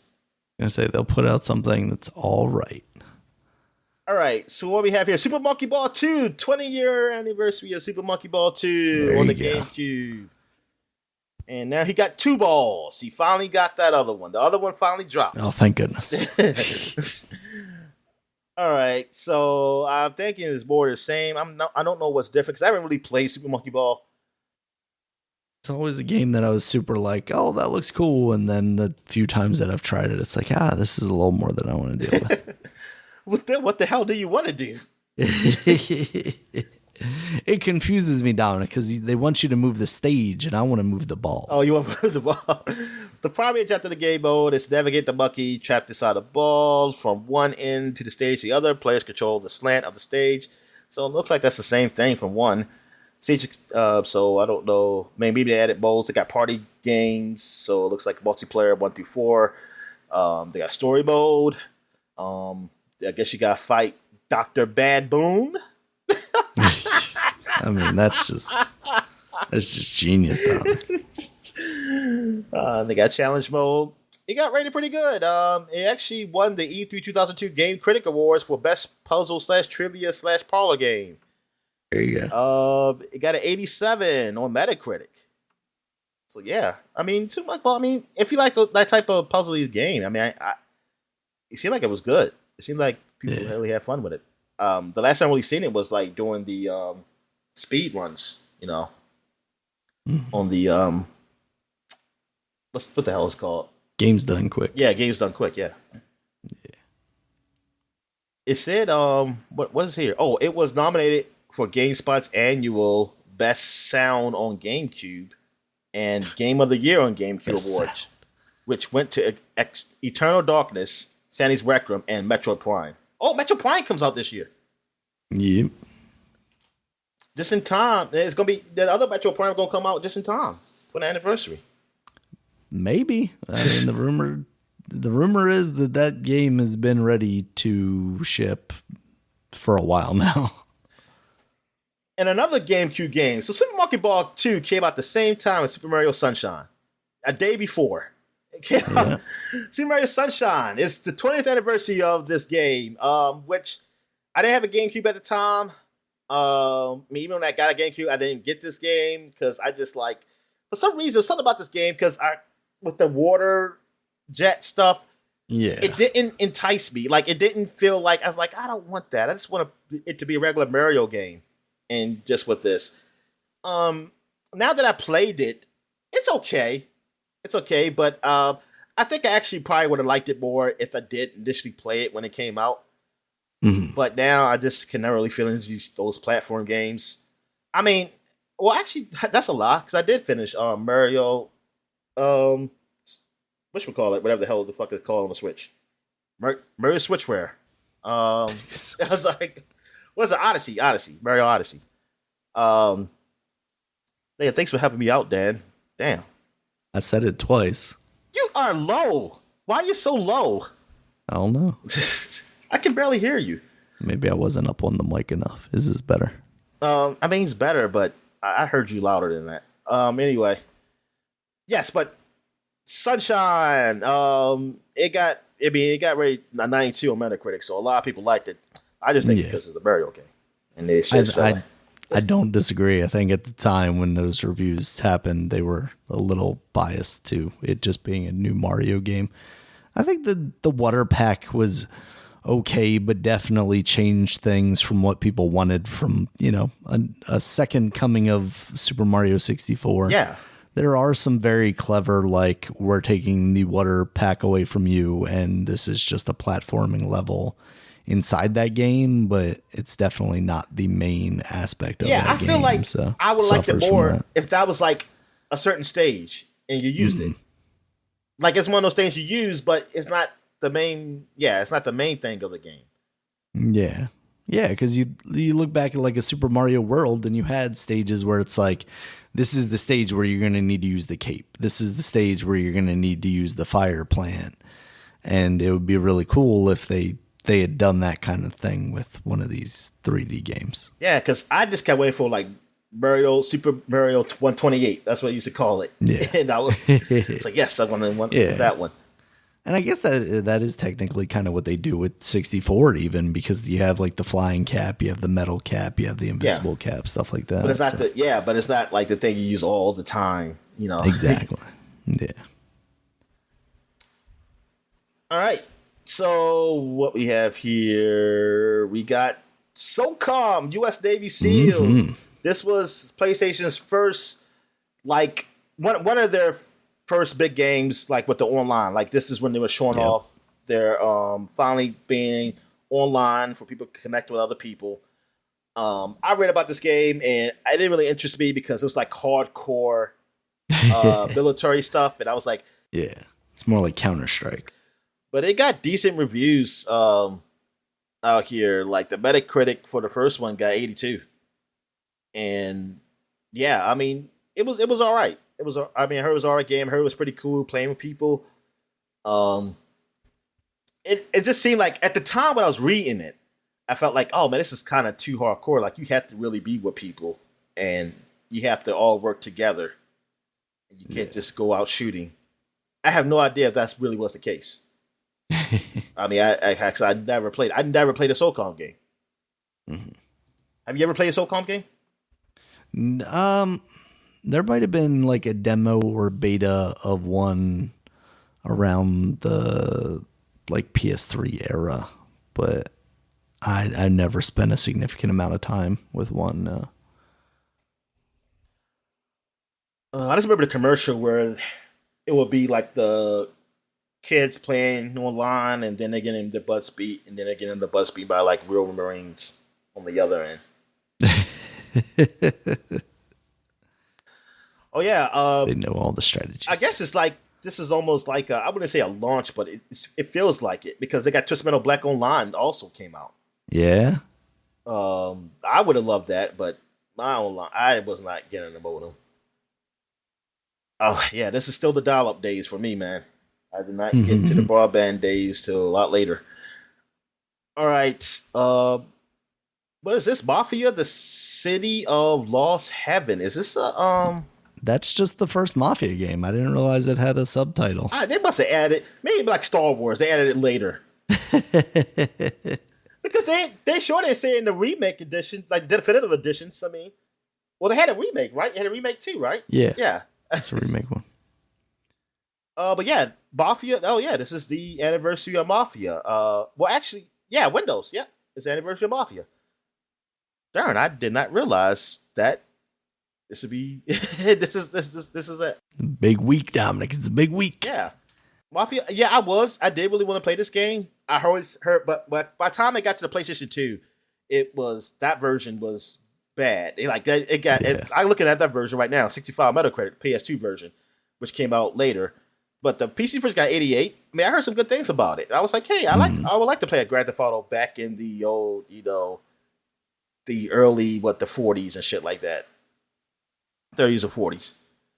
So like World War II or pre-World War II eras. Yeah. All right. So what we got here? Oh, post World War II. I mean, it all depends how early. I don't know when it took place. This Mafia. Let's see. 1930s. Okay. Oh. During the final years of Prohibition. Yeah.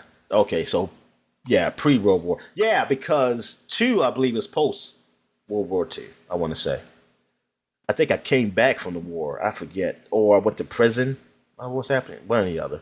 All right. Onimusha 2, Samurai's Destiny. Wow. Oh, man. It just feels like I already talked about Onimusha. But I think we talked about like the original one, maybe. Or 3? No, it wouldn't have been talked about. No, the original one. Because, the original one came out technically last year. Okay. But hold up. Wait a minute.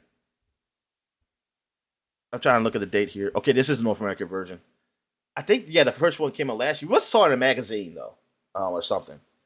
But Onimusha 2, I did get this when it was $20, though. When it was like, yeah. Greatest hits. Damn! $20 for those games, man, is something. I mean, every now and then you get to get some of these big games on $20, but it's not. I always have to wait for like a sale. It's not like it's like, oh, actually, I don't know. Does anybody even do?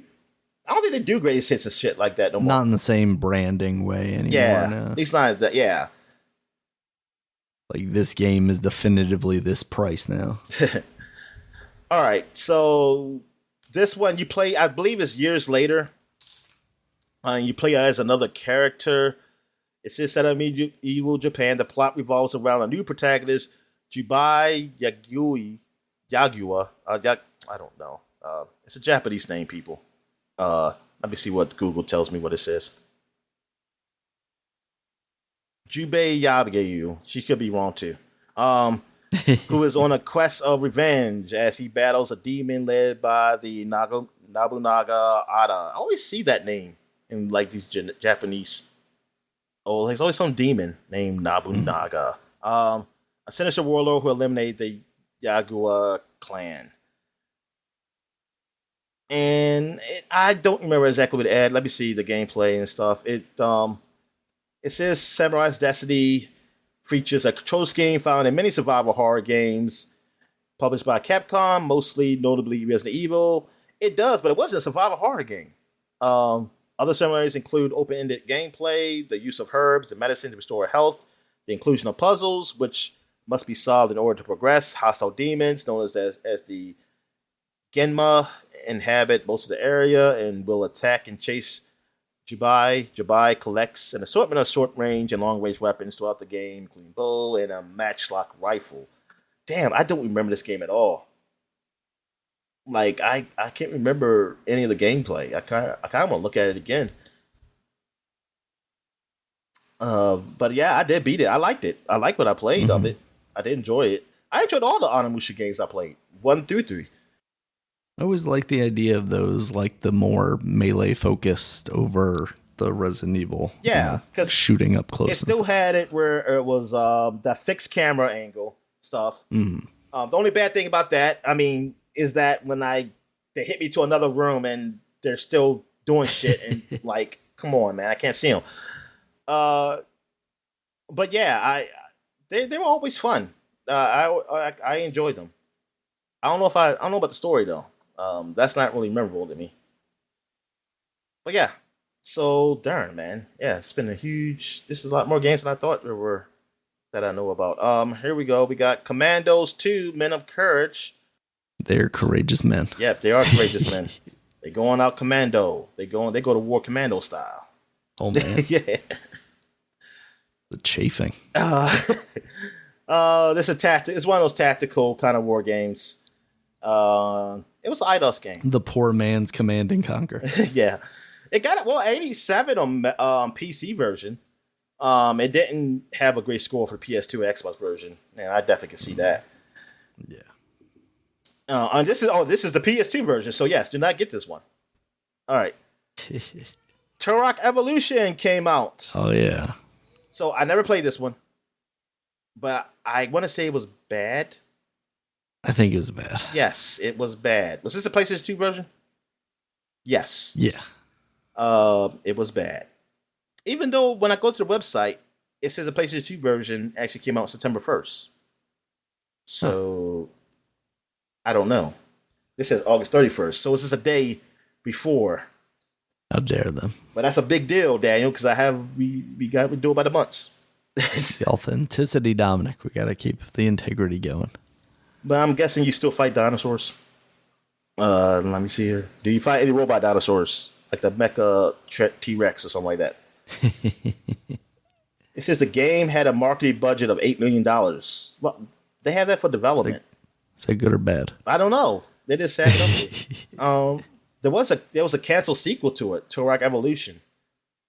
It was going to have a sequel, so I guess the next Turok game that came out on the 360 was just was that a rebranding or something or what? Yeah, I think that was just Turok, right? Yeah, I'm not sure. All right. So, last but not least, we got Riding Spirits. It is a racing game. Oh, it's a motorcycle racing game. And it is... what do we got? Oh, it's not that good. No, it's not good. 59 out of 100. I mean, it's Like, the highest score I see is 7 on the official PlayStation magazine in the UK. Yeah. But it's that motorcycle racing where you just knees is just touching the ground. That's got to be frightening. Yeah, I know, man. But you got to live on the edge, Daniel. It makes you feel alive. All right. So that is it for the flashback segment. So we're going to take a quick break. When we get back, we get to the gaming news. All right. And we're back. So let's get to the gaming news. What we got, Dan? All right, Dominic, big news. A couple of weeks ago, we talked about how Meta or Facebook is raising the Oculus/Meta Quest price by $100 here in the United States. We kind of wondered out loud whether this could be a sign of things to come and whether anybody else would be ballsy enough to make that move. Because the thing is, like, the backlash from that hasn't been as bad as it seems like it would be for like a Sony or a Microsoft if they had done that with their consoles. But here we are now, Dominic, as Sony has announced that they are raising the price of the PS5 in select regions. Those regions are kind of all of the big ones except here in the United States. So I'm honestly a little surprised by that they think they can get away with it everywhere except here, or maybe they're just waiting for something to occur for them to also raise it here. You know, maybe that is like so weird. God of War comes out and they're like, I don't see this from electronics. Really, like no.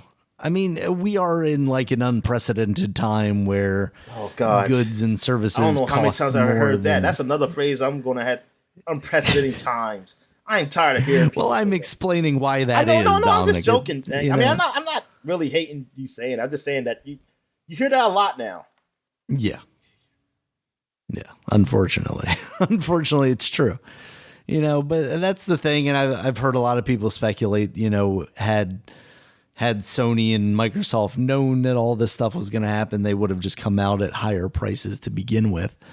Obviously it is costing them more to make these consoles, and they would probably love to be able to make more, because it's still not impossible to find, but it is still extremely difficult to find, especially PlayStation 5s out in the wild.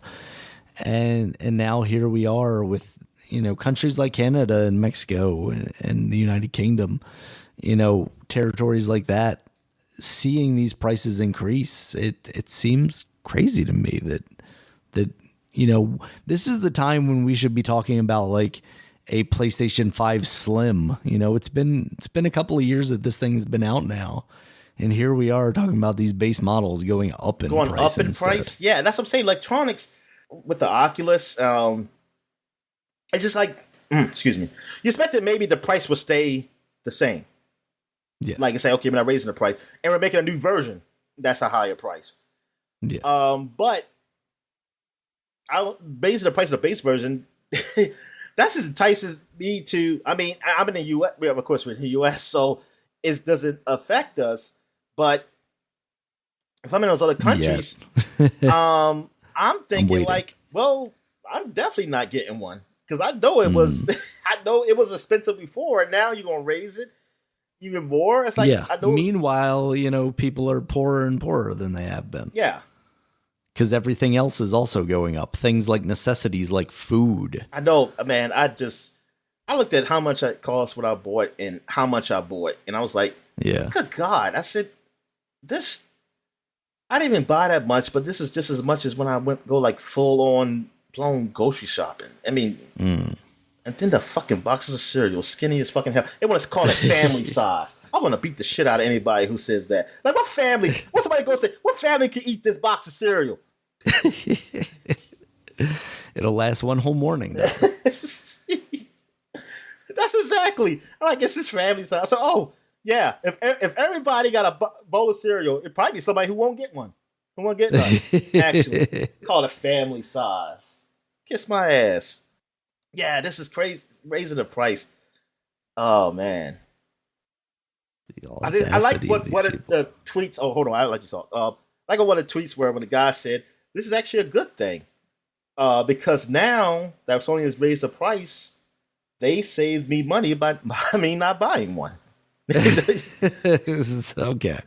I thought that was going a different way. I was like, the audacity of these bootlickers. Come on now. There are some bootlickers out there. Oh, I'm sure. I showed you the tweet of one. Yes. Oh man! But what were you about to say?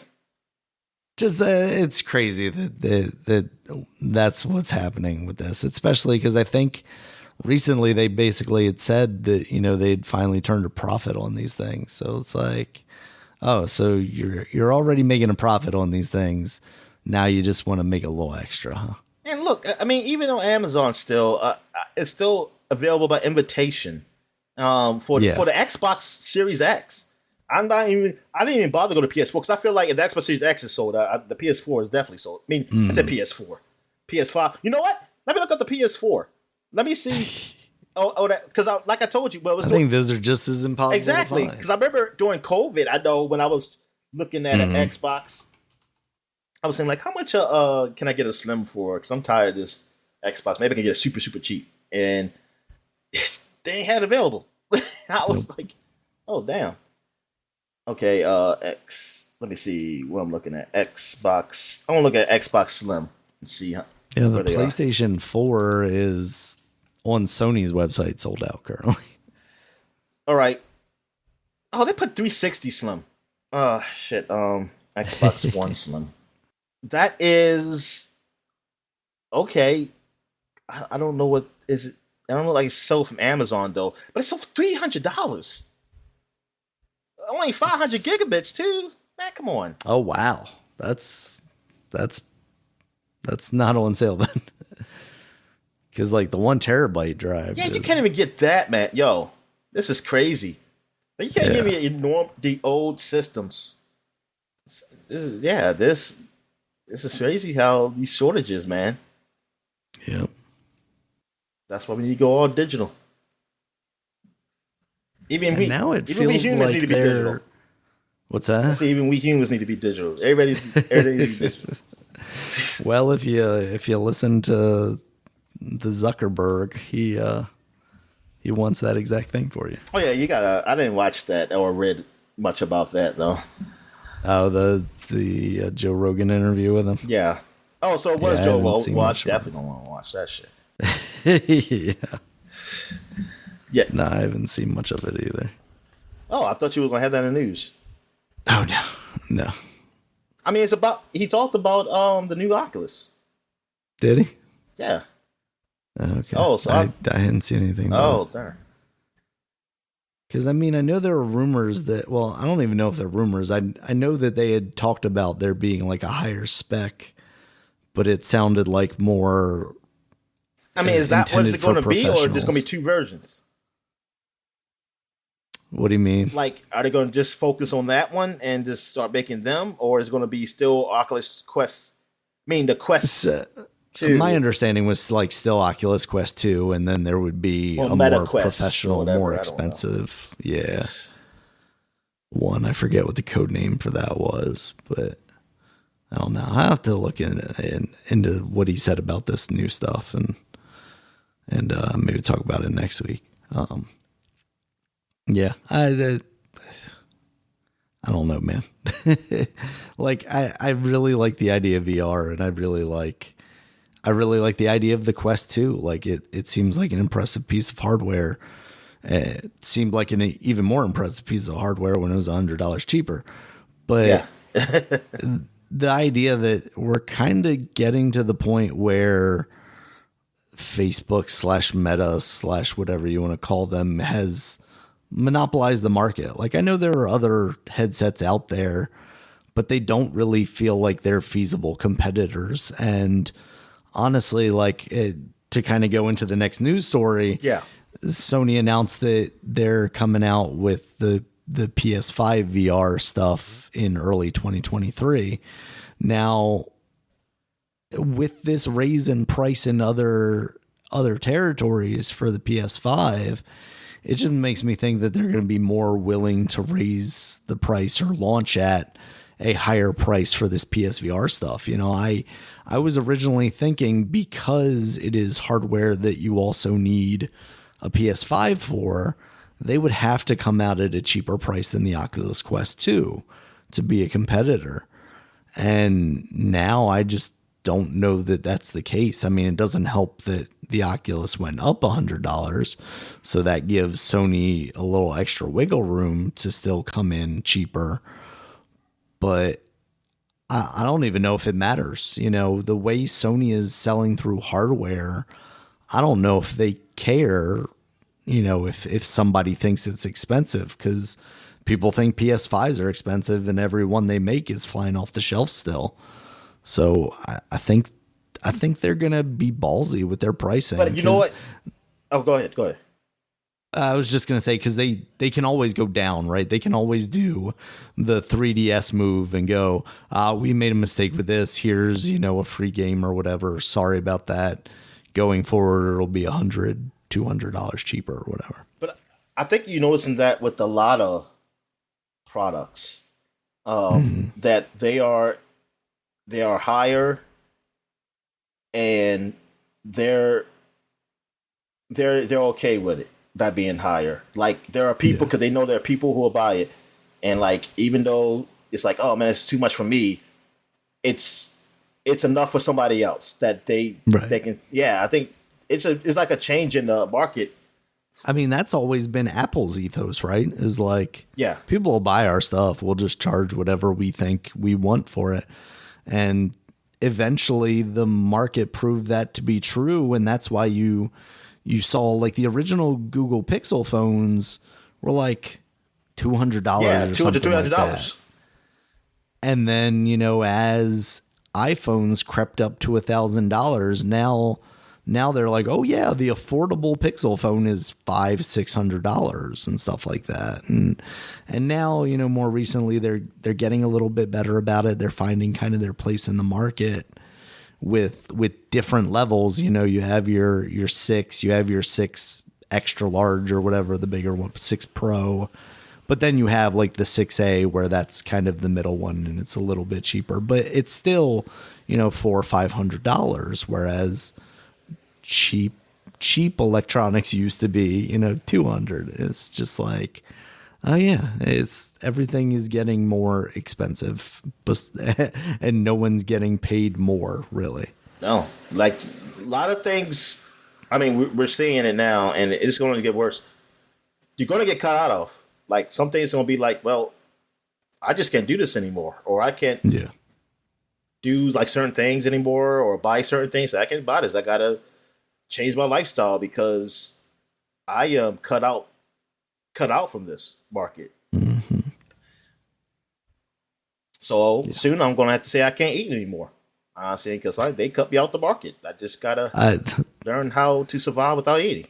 The sad reality is like that. It feels more real than ever, honestly. Like even like I shop mostly at Aldi, and like the increase that my receipts have gone from just like 6 months ago is absolutely insane. Oh, it's yeah. almost like 50% more than what I used to be spending for basically the same stuff. So it's not great, Dominic. No, it's not. No, it's not. All right. So we talked about the PSVR stuff. Some other news we got here before we get into the Gamescom opening night live Jeff Keighley show. We got Teenage Mutant Ninja Turtles. They're coming to Knockout City August 31st as part of that game's Season 7 Mutiny season. So Knockout City is still doing some stuff. That's good. It's still going on. I was a little surprised by this. $20 for the costumes and some emotes for the turtles, for all 4 turtles. But then there's also going to be the Premium Brawl Pass, which I'm not sure what the price is on that. That's going to have additional Ninja Turtles related paraphernalia in that. So they're doing that whole thing, just like everybody else. Another quick note, Morty is now in Multiversus. Oh shit, that's what I forgot to mention. I forgot to mention that. Did you play some? Yes, and I didn't play as Morty because you have to buy him. He's not part of the rotation. Okay. I don't know how often they do rotation. Is it a weekly thing? I don't know. But yeah, I wonder. I did finally unlock Superman, so now he is one of my characters. Nice. Yeah, I think I won some matches, but not much. Morty, I did play with him in like the training mode, and yeah, some of the stuff he does is pretty cool. He has one where this one it takes a long time to charge back up, and he does a big ship, but it just goes up, so it could carry somebody up out of the stage, like a spaceship. Well, it's actually Rick's ship. So then you have one where I'm trying to remember all the moves he had. But it's everything. Oh yeah, I like the one where it kind of like opens a portal and you go through, and I think you send somebody else through. I mean, actually, I don't. If you can, I haven't done it yet. I know I jumped through and I jumped somewhere else, in the stage, probably like behind him or something. It's pretty cool. I mean, it's pretty neat what they did with him. I mean, I like what the stuff they're doing with this game. I mean, I don't know what people are saying about it. I think the only thing I ever saw was a donkey video about it. It was sort of funny. But it seemed like he didn't really like it, but he was just kind of just saying how bad it is compared to Smash. But I was like, I mean, I like it. It's all right. I mean, it's pretty cool. I just don't know how or if they're going to do a scene like what Smash does when they go to, like, they have a fighting tournament, because everything has to be online. I don't know how you would do that. I mean, unless you have good connection. I mean, unless there's a good connection or something, and they have those tournaments. But yeah, I don't know if it's going to be on a scene like that. But still, for people just to pick up and play and stuff like that, I think that's pretty cool. Yeah, absolutely. All right, Dominic. The other one I got here is there's a new Atomic Heart gameplay trailer out there, but you gotta remind me what that game is. This is the one that's like BioShock meets Fallout, but in Russia. So it's kind of like that one that you really like with the time rewind stuff. The one we were playing there for a while. Yeah, Singularity. So it's like kind of a combination of all three of those games. And it looks really cool, but they keep saying like, oh, this year, 2022. And I'm like, then why don't you have a release date? Because we're now, 3 months away from the end of this year and you're putting out new trailers, but you can't tell us when this game comes out. What's going on here? But that looks really good. So check that out if you have any interest in any of those games, I would say. It's worth taking a look at. Yeah, so that's all I got besides the opening night live stuff. So we kicked that show off with a game from a new studio led by Leslie Benzies, who is a guy that used to work on Grand Theft Auto. This game is called Everywhere, and boy, I don't know what this game is because they sure showed a lot of different concepts and things, including like some car racing and some like realistic people. The cars were cartoony. And it just like was all over the place. It was almost kind of like the Marvel beginning logo where they're like flipping the pages through the logo as it like turns sideways, but like many different game elements. And I'm just like, what is this game about? And we didn't really get an answer about that. Oh, so. I didn't see this. I gotta go look this up. Yeah. After that was Dune Awakening. This is based, of course, on the book/movie, and it is going to be an open world, massively multiplayer online survival game. So check me out. Visually, it looked all right, but it was just a CG trailer, it looked like. Yeah, so. That's what I saw. Yeah, it didn't really give you much there. Yeah, it didn't. And I just saw the Everywhere. I missed that because I must have fast forwarded past it. Yeah, it didn't really show. Yeah, it's just like a mishmash of everything everywhere. All right. After that was a teaser for the PlayStation Edge controller. This is basically their like Xbox Elite equivalent. It's got sticks that are replaceable. It's got back buttons and all that nonsense, but it has no release date and no price. And as we just talked about with Sony hardware, I have no doubts that this thing is going to be pushing $200, Dominic, because that Elite controller is what, $150? Or is that on sale?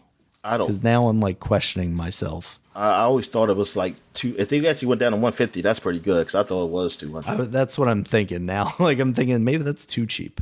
179 is how much it currently is. Okay, I think it went down. But we're also talking. I don't think that was the first.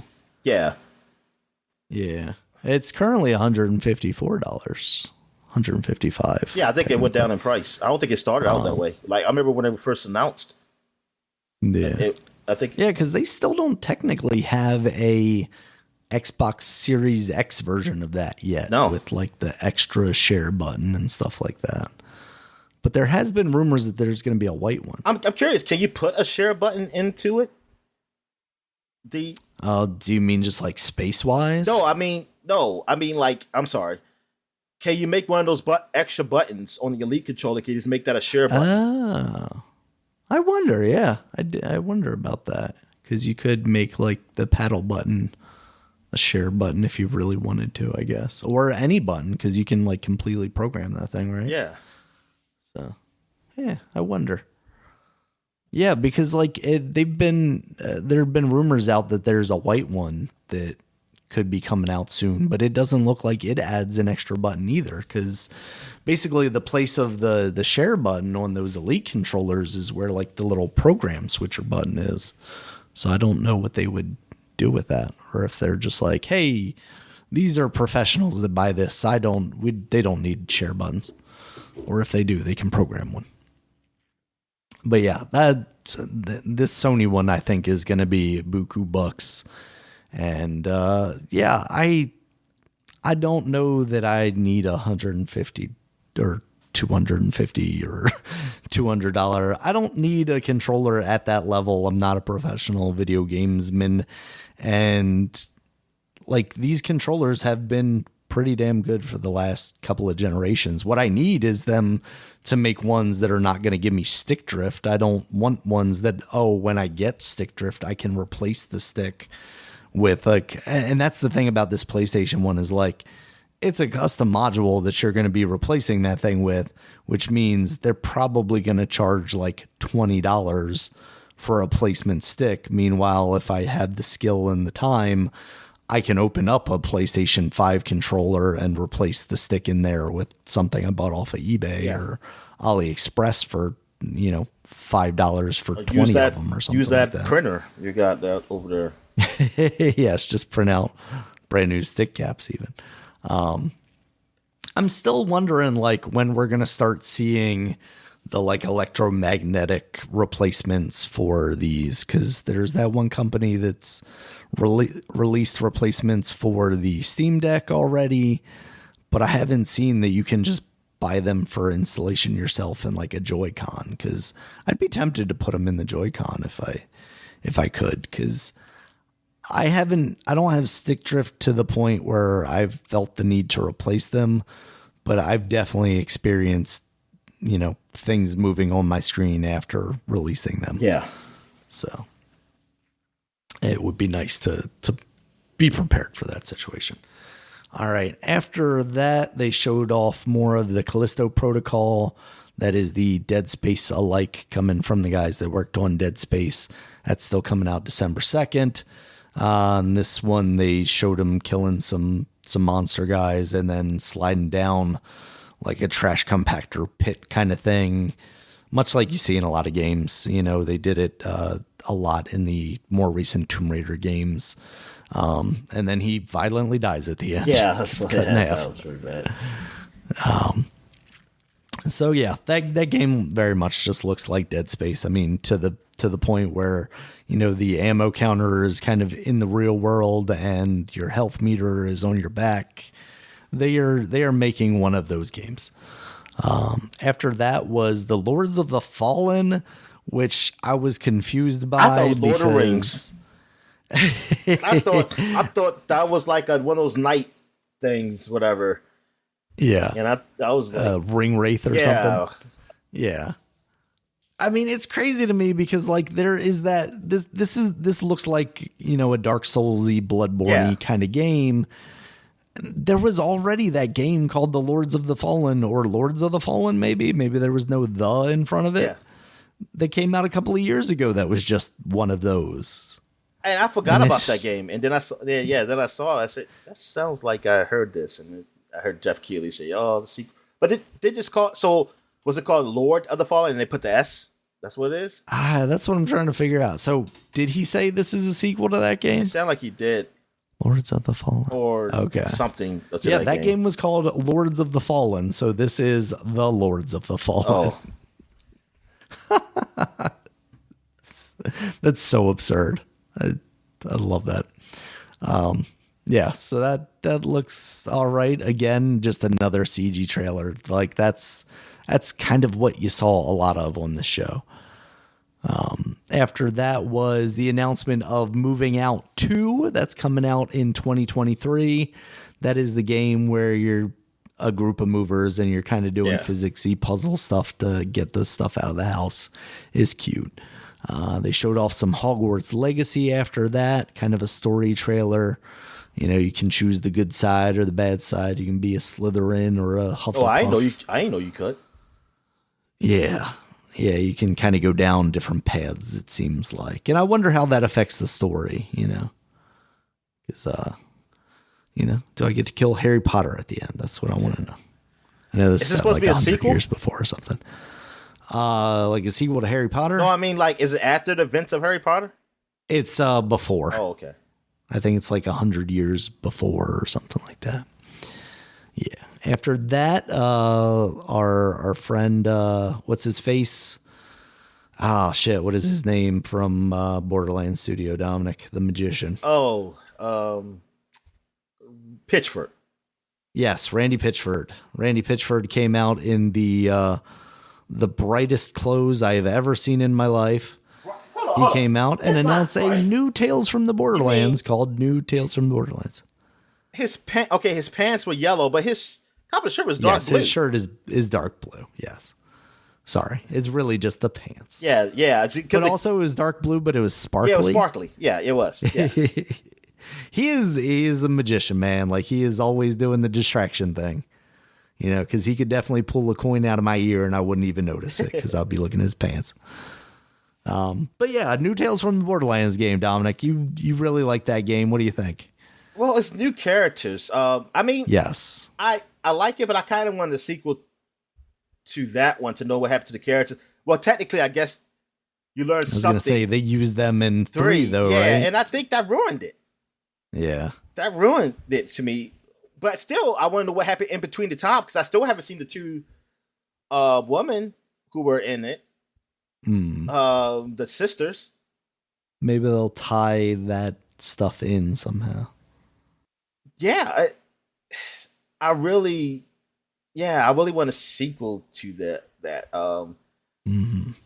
This, I mean, I'm interested. I hope it's good. I don't know. Yeah, and that's coming out soon. That's coming out on October 21st. And it's going to be, I guess, the whole game, because I think they're not doing the episode thing anymore, right? Episodic thing? Oh, I didn't catch that one way or the other. Oh, yeah. I mean, I don't know. Because it didn't say. It just says the name. It don't say episode 1. Yeah, just show me the page. Yeah, I mean, it's just $40 for that coming out on October 21st. So yeah, it sounds like it's the whole thing at one time.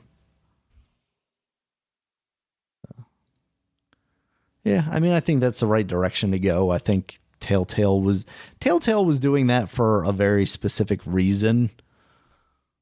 You know, they were a smaller studio at the time, and somebody like Gearbox, if they're developing it themselves, then I guess that's what I wonder is like how that gameplay is. Do they just take the Telltale stuff, or do they change it now that they're making it themselves to be a little more actiony or something like that?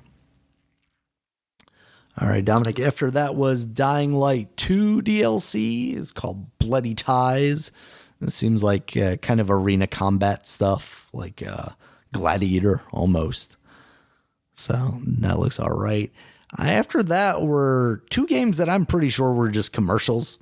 Tortuga, Pirate's Tale, and Marauders. They didn't really have any details. We've talked about it before on Jeff Keighley's shows, but like he does it both masterfully and like is kind of a dick about it. Like he just rolls these things that are very much just commercials for games that are either out or coming out soon into his show in a way that you just don't know if this is like world premiere worth talking about, or if it's like, oh yeah, this game just paid them money to get a spot on like the show. show. Destiny DLC just seemed like a commercial.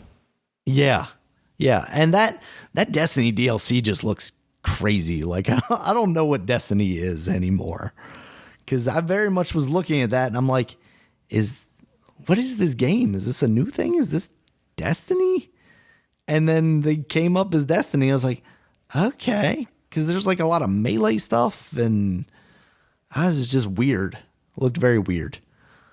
Yeah, it seemed like maybe it's more close combat in this. Mm-hmm. Close quarter combat. Yeah, and that stuff is coming out, I think, like February of next year. After that was a new Sonic Frontiers trailer. They showed off some stuff that actually looked all right in this, but then they showed off more of that open world, and I think that open world is doing more harm than good. I'm thinking, because I think those things that I like to see is stuff in like you play like it's a specific level or something. Like they said, like some bonus levels and things of that nature. That's more like Sonic, which it's like, man, I wish that was the fucking game. Yeah, it's almost like exactly what we were talking about with Mario Sunshine. It's like those Sonic levels are like very small portions of this kind of shitty, bland looking open world game where there's just like, there's nothing happening in those environments, and they keep showing them. And then it showed different one. Then they showed like, oh, look, we got the desert and somewhat beachy, I guess. One, like when they did a little montage thing, and then, but they just seemed the same. Like it's really nothing around. It's like I feel like it should be populated with some stuff and shit. Yeah, it's so crazy to me. And now you got Amy in there, seemingly. Yeah, I guess. See, this is for the new age people. I mean, that's what I'm saying. It's not for because I don't give a damn about no Amy. Like, you gotta show me Tails or Knuckles. Give me Dark Biggs the cat. He's gonna be the villain of this game. Yeah, I don't know, man. That game comes out soon enough that we'll see how it turns out. But I don't have too high hopes for it. After that was Under the Waves. This is a game, as Jeff Keighley said it, is coming from a French studio because I guess he didn't want to say the name Quantic Dream. So this is a new game from them. That's what he said? Yeah, he was like, a new game from a French studio. That is interesting. Yeah, so it looks like you're doing like submarine underwater adventures. It actually looks kind of cool. It does. I want to see what the actual gameplay of it is, because that's kind of where these Quantic Dream games really fall apart for me. But that's coming out next year, so we'll see. After that was another trailer for Goat Simulator 2, just still showing off more of crazy goat antics with multiple goats, because kind of the multiplayer is the focus of that game. After that was Return to Monkey Island. That got a release date. It is going to be September 19th because that is Talk Like a Pirate Day.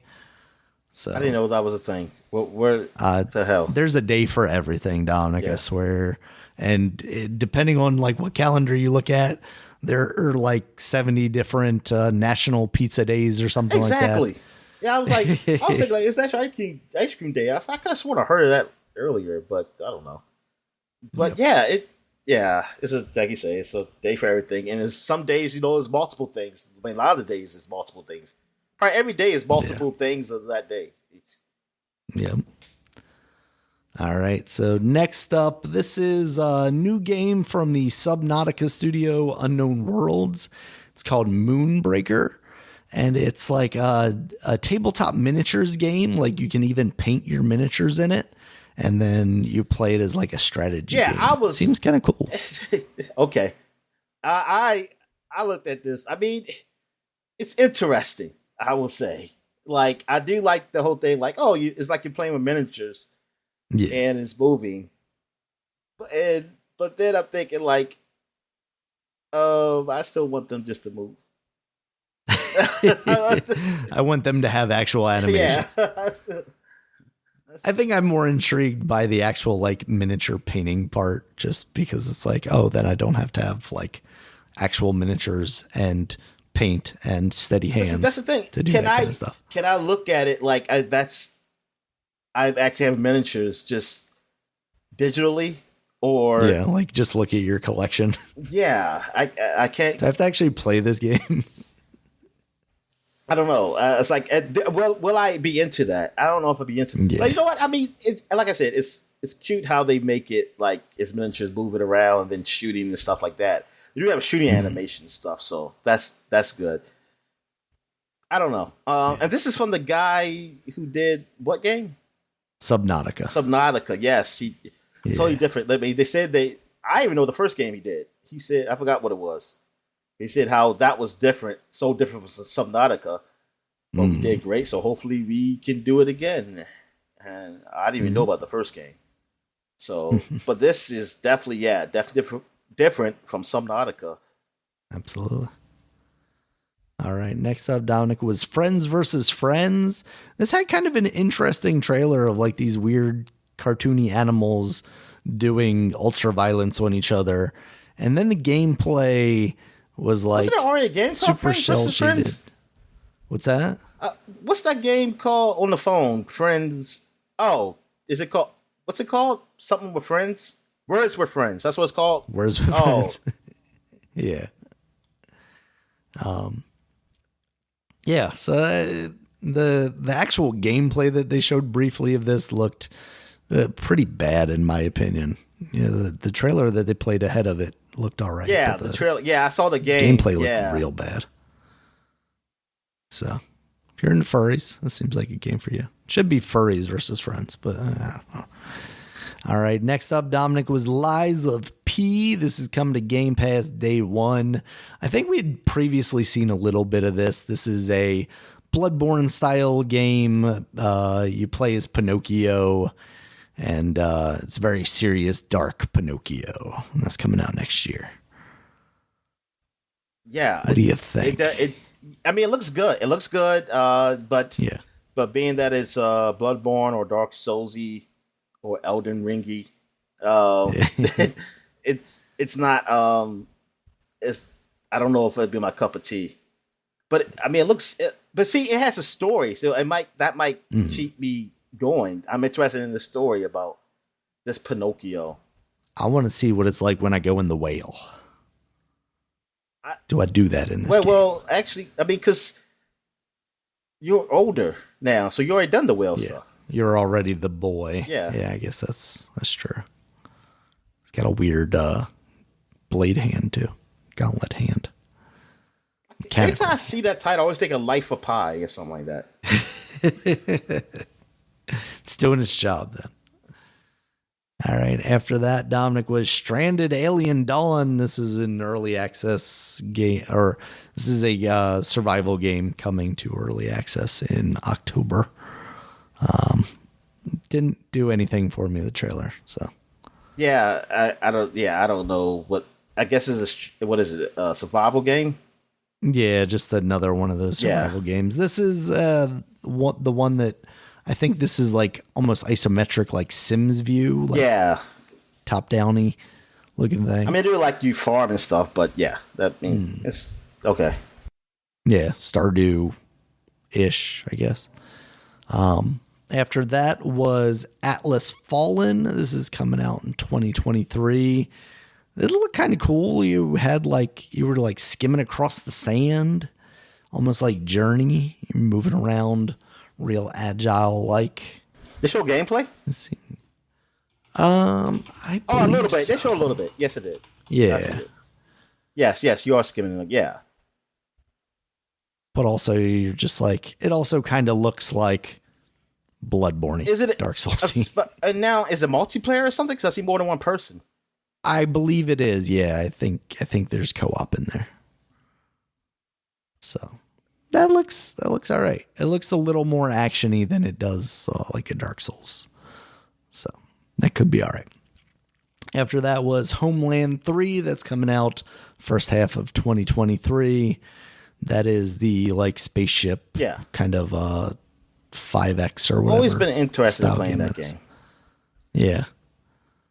It seems way too complicated for me.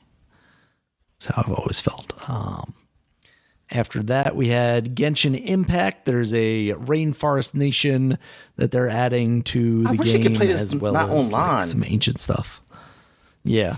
That's the thing is like, I'm like, Genshin Impact. I wouldn't mind getting back into that maybe. And the next, the other game they're making, is that just online too? That one I wasn't entirely clear on even what you're doing in that game. Honkai Star Rail. I mean, it looked like an action game. That one's called. Yeah. I don't know, Dominic. They want our money too much.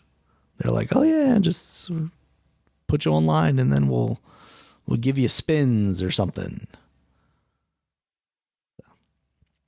All right, next up, Dominic, High on Life. They showed some footage from the boss battle. Basically, your gun talking to you about how you're beating up this weird insect lady. Looks fun. I'm still what's it called? Still all about playing that. The High on Life game. Oh, okay. The one with Justin Roiland doing the voices for the guns. Looks like that'll be fun, and that's a day one Game Pass thing. So definitely give that a try. We had Hardscape Shipbreaker. that is coming to the Xbox. That's been out on the PC for a while. That's kind of like a outer space Minecrafty building thing, but also has some story bits to it. Oh, okay. We had Telltale's Expanse. They talked a little bit more about that. Said that's coming out summer 2023. So they were talking about how they were like changing the gameplay, but it doesn't seem like they're doing much outside of like evolving it slightly to make it a little more actiony. Yeah, I recognize the woman because she's from the show, the main character. Cool. Yeah, All yeah. right. It definitely, like the look of it. It's not the old. I mean, it doesn't have like the shell shaded Telltale look, but you can see it's Telltale, but it's not that like the other Telltale. Yeah, it's not as hard shaded. Yeah. It's like an evolution of that style. Definitely gives you Telltale vibes, but isn't just that again, which is nice. All right, next up, Dominic, we had Killer Clowns from Outer Space. That is going to be a kind of asynchronous or not asynchronous. What's that? Like non-symmetrical multiplayer game where it's going to be like 7 versus 3 because there are going to be 3 killer clowns and then there are going to be like 7 teenagers trying to take them out. So kind of like the Predator game, like the Friday the 13th. Friday the 13th, yeah. Dead by Daylight. I was hoping it was something else because Killer Clowns in Outer Space. I remember watching that a lot of times when I was a kid. Oh, really? I watched that a whole lot because it wasn't really. It was more for me as a kid. I thought it was more funny than scary. I mean, it had some scary bits, but it was something. Yeah, I remember watching it, and like the girls my mom used to babysit, watching that on I think HBO or something. And yeah. I can't believe they actually bought this property. But yeah, I wish it was something else. I wish it was like an action game or maybe some type of survival horror game or something. So I would love to play something like that. Yeah, I would like to see them take one of these properties and make more of a single player type thing. All right, next up, Dominic, was Scars Above. This is allegedly coming soon. They didn't put a date on it, but it looks like a third-person action shooter set in a sci-fi kind of environment. Almost, the graphics themselves have that kind of like bland, kind of realistic but fantasy world. Almost like it looks like Death Stranding to me. Yeah, it does. Death Stranding or. Even I think what's it called? The Control or something like that. Oh yeah. Like how like the way the fighting was, and I mean like that's how the enemies were moving and stuff like that. I mean, yeah, it does have that look, but I mean I don't know. I hope it's alright. Yeah, it seems like it has potential. Next up was kind of an announcement trailer more for a studio than a game. Apparently a new studio formed by who they referred to as industry vets from top RPG games, including things like Dragon Age and Fallout. Something Wicked Games, Word Song. They really didn't show anything about the game whatsoever outside of that title. But it's got some pedigree to it, so I guess that's something to keep an eye on. After that, we saw Age of Empires 4. There's going to be a free anniversary update coming on October 25th. Man, I kept thinking this game already came out already because I kept hearing about it. It did.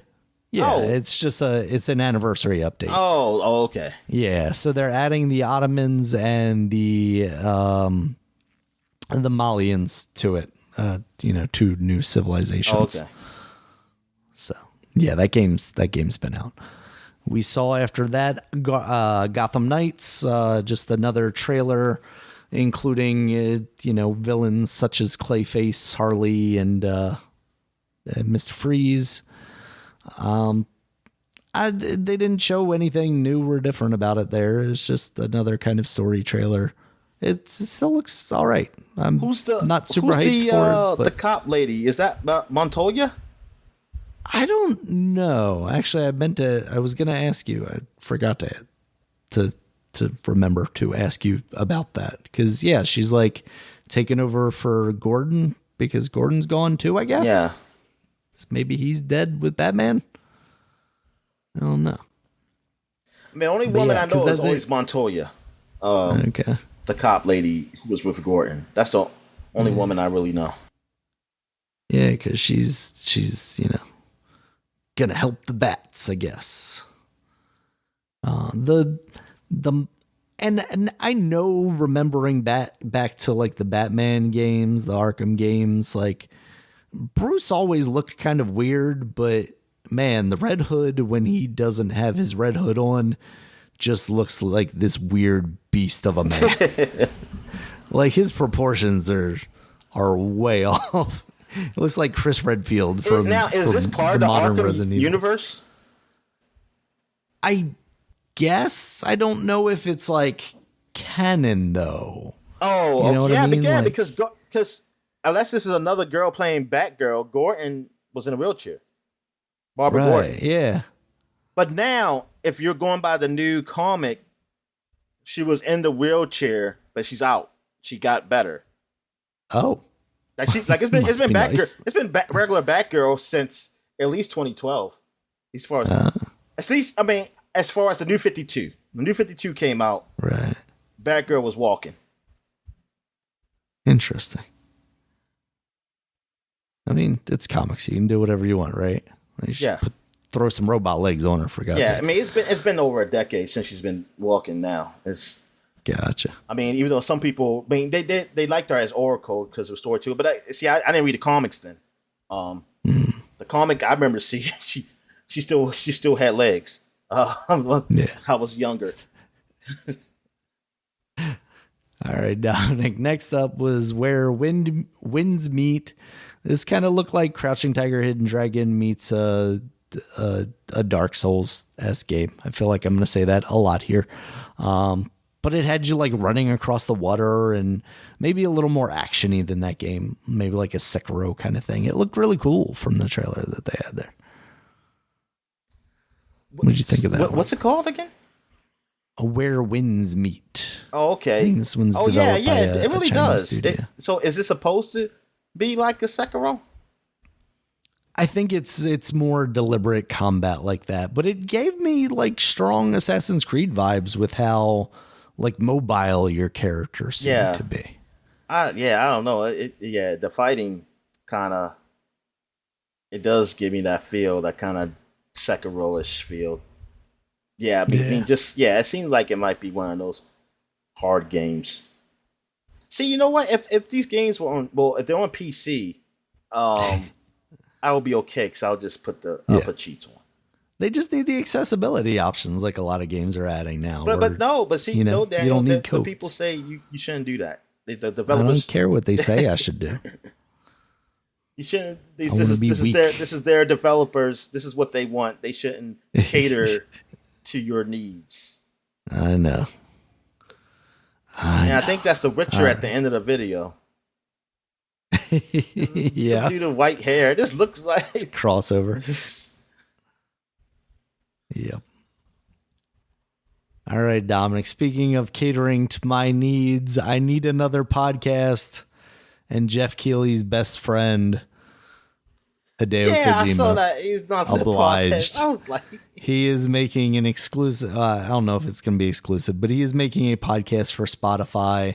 It is going to be both in English and Japanese, and Jeff Keighley's going to have a news segment on it as well. So, just buttering both sides of his bread. You got to tell me how that is, man. I don't know if I'm.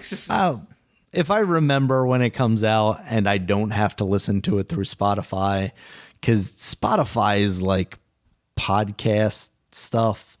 I really hate the way it works. Like, it's just hard to get a podcast to play in order. Because there was one that I was listening to for a while that was or at least I thought it was What, exclusive. They to do it like the Spotify. music? They don't just let me add stuff to like a playlist. You know, like in the podcast app that I use, I don't know. I mean, it wasn't a bad experience as far as like, oh, there were more ads or anything like that.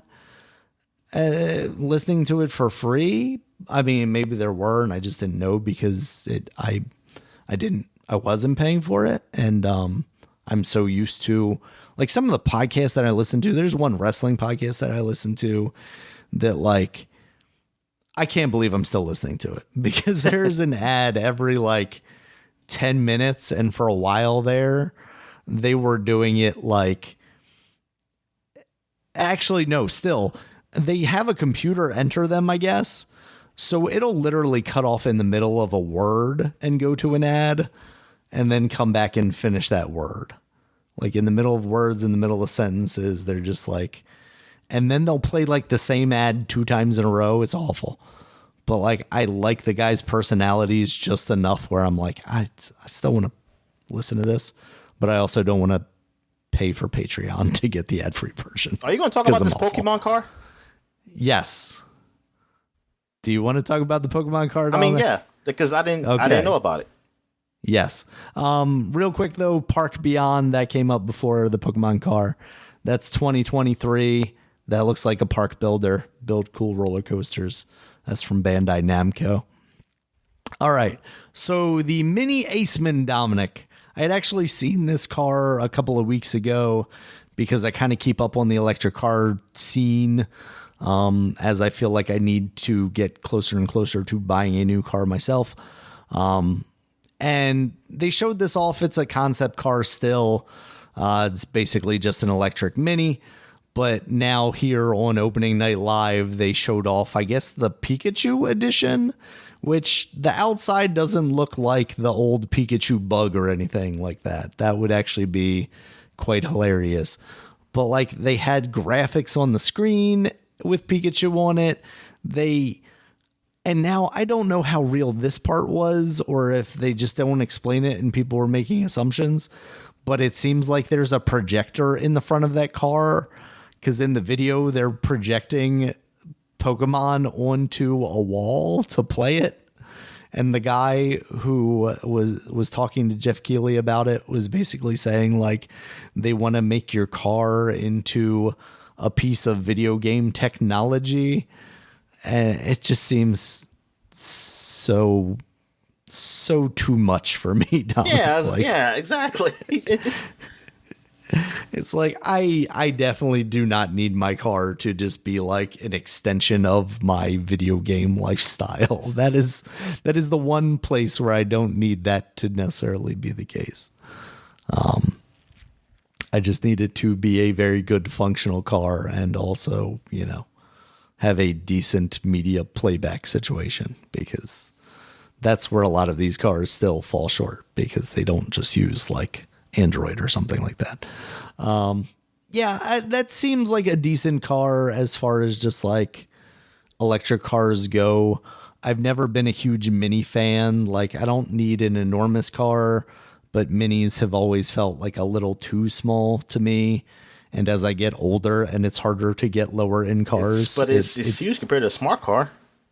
I mean, smart cars are way too small for me. Like if I can't fit 2 bags of groceries in the back of my car, that's not big enough.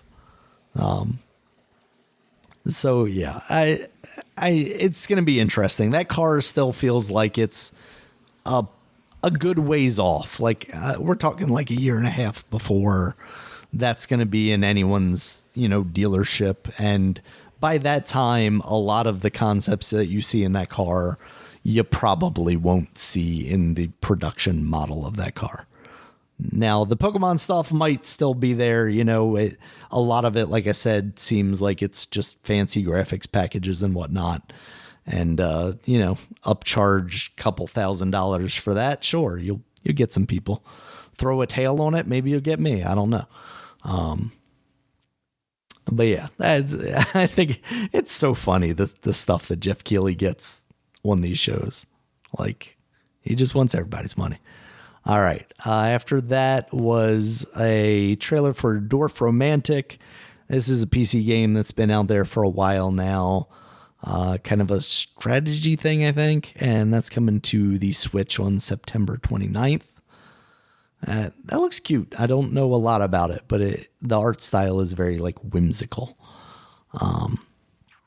After that was Outlast Trials. It sounds like this is the next Outlast game, but it sounds like it's kind of Saw-like, where you're basically playing games, and there is both multiplayer and single player in this. So if you want to be freaked out with friends, you can try that out. There's going to be a open beta soon, I believe, during like Halloween season, the end of October. And then the big one, Dominic, we kind of spoiled it a little bit last week with the Amazon listing that went up. But Dead Island 2 is back. It is coming out February 3rd. And there was both a story trailer. I say story trailer, but it's really just kind of a flavor trailer to get you accustomed to the world.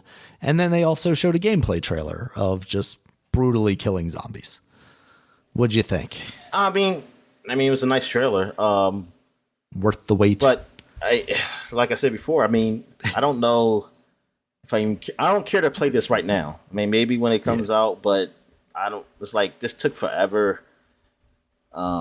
Games have moved on, but maybe unless they do something different. Maybe they're doing something different that's probably get me to want to get back into the Dead Island scene. Yeah. Okay, no, go. You want to say something about this?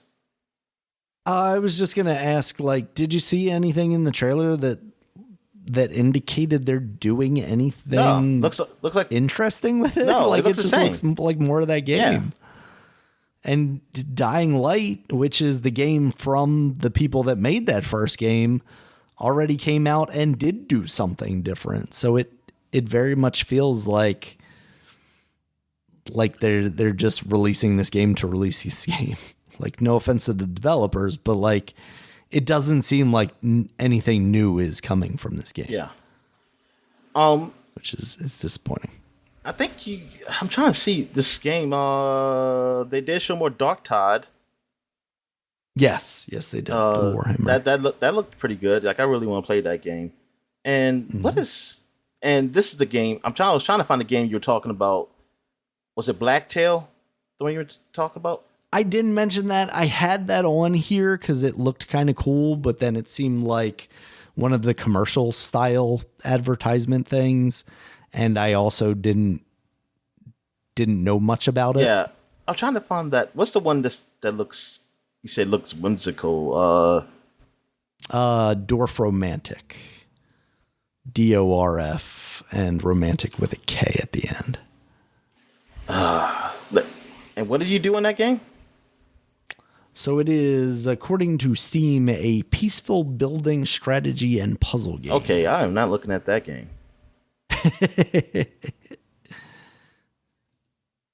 Okay, I see it. Almost reminds me of, what is that board game that people play? Settlers of Catan, because it has those shape tiles. Yeah, it does, to it. Yeah. But apparently that is overwhelmingly positively reviewed on Steam. It's already out? I don't know if we've ever talked about it. Yeah, it came out in April on Steam. So what's this, DLC? I don't know if we talked about it at the time. No, they just announced that it's coming to the Switch now. Oh. Yeah. Because it wasn't on anything but the PC. So, yeah. Was there anything that stuck out to you in particular, Dominic, from the show?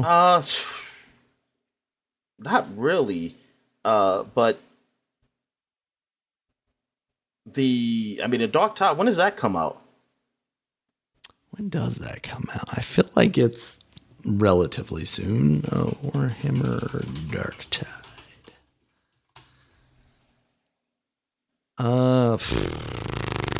November 30th is what Steam has. Yeah, so that's definitely a Christmas-like game. Nothing really stood out for me, but there's a lot of games, but nothing really got it like, man, I can't wait for this. Yeah, same. Yeah, nothing. I mean, I want to play that Rick and Morty game, but that's next year, right? No, December. Oh, December. 3rd, That's right. It got pushed yeah. back to. Yeah, it got pushed back, but it was only like 2 months or That's something right. like that. Yeah, so not terrible. Nah, I mean, the Harry Potter one I wanted to try out. The Hogwarts. It does look cool, yeah. Yeah, and I mean, I want to see how that life of Pi. What's it called? Pinocchio. What is it called? Like Liza P. Liza P. Yeah. I want to see how that is because I do want to play it because I do like the story. I just hope maybe I can get into the gameplay of it. Yeah, because it's like an interesting mix between like Alice or American McGee's Alice and like a Bloodborne style thing. Yeah. All right, so I think it was an all right show. Yeah. It did what I kind of expected. I mean, actually, I did. Actually, I probably think I expected worse. Honestly, I thought it was going to be like really nothing I really care about. But I mean, it was some good stuff showed off. So that I want to see later on. Definitely. Looking forward to seeing more of some of these games. All right, Dominic, you ready for new releases this week? Yes, let's do this. All right, we got Midnight Fight Club Express. Midnight Fight Express, that's out on the PC, Nintendo Switch, PS4, Xbox One. As you mentioned earlier, that is a part of Game Pass. So give that a check out if you got Game Pass and you're interested in a fighting game, especially if you didn't get to play Sifu because you don't have a PlayStation or something like that. You got Sifu. You got Yar's Revenge. That's out now on the PC, Nintendo Switch, PS4, PS5, Xbox One, Xbox Series X, Stadia, and the Atari VCS, Dominic. What the hell? Because it is because it's a a slightly modernized version of Yar's Revenge. I don't even know what the hell that is. Is that a shooter? I don't remember, to be honest with you. It is a game from the original Atari that I was not very familiar with. It looks like you're basically some kind of insect and you're like chipping away at enemies on the screen. Yeah. Oh, okay. All right. I see. The Recharged has a cool look to it does. for like an updated version of one of those games. So they need to do like which we call it? What is it? The ET Recharge or something. Yes. Hopefully they will do that one day. All right. We also have SD Gundam Battle Alliance for the PC, Nintendo Switch, PS4, PS5, Xbox One, and Xbox Series X. This is the Chibi one. It actually got.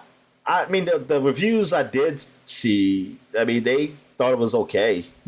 Mm-hmm. I kind of want to try it just to see how it is. Chibi Gundams. Yes. Chibi War Machines. They make them cute. Yeah. That's what we should do in war. See, I would like more if the governments would just have like chibi machines out there or chibi humans. Yes. Chibi humans out there just fighting. Give me the Tonka tank and I'll be more on board with this war. Yeah, exactly. All right, Dominic. We also got Pac-Man World Repack out on the PC, Nintendo Switch, PS4, PS5, Xbox One, and Xbox Series X. Yeah, I saw this too. I've not seen reviews for this yet. But yeah, I haven't looked. I wonder how that turned out. Yeah, I don't know. I mean, it's not like it was a game that people were especially excited about anyway. I mean, it was the best Pac-Man game ever at the time. Sure. Let's see. PS5 version currently has a 69 with 9 critic reviews, including a 70 on Destructoid, a 70 on Push Square. That doesn't seem awful to me for what that game is. So, and then we have Saints Row, Dominic. We haven't talked about it, but this is out now on the PC, PS4, PS5, Xbox One, Xbox Series X, and Stadia. And it is not faring very well unless you're a Game Yeah, Informer. Game Informer gave it the highest score, like an 8.5, but that's far from what the other people did. Yeah. I mean, I don't know. Was there somebody gave it a 7? I mean, I saw a lot of 6s. Let's see what we got here. I have been watching this game while we've been recording this. This woman is playing on stream with no pants. Not the woman having no pants. Her character has no pants. It's so weird though, because like the amount that they blur in this game is not very much. So it's very much just like, here's the butt of your character and I'm hiding what bits you would see from behind.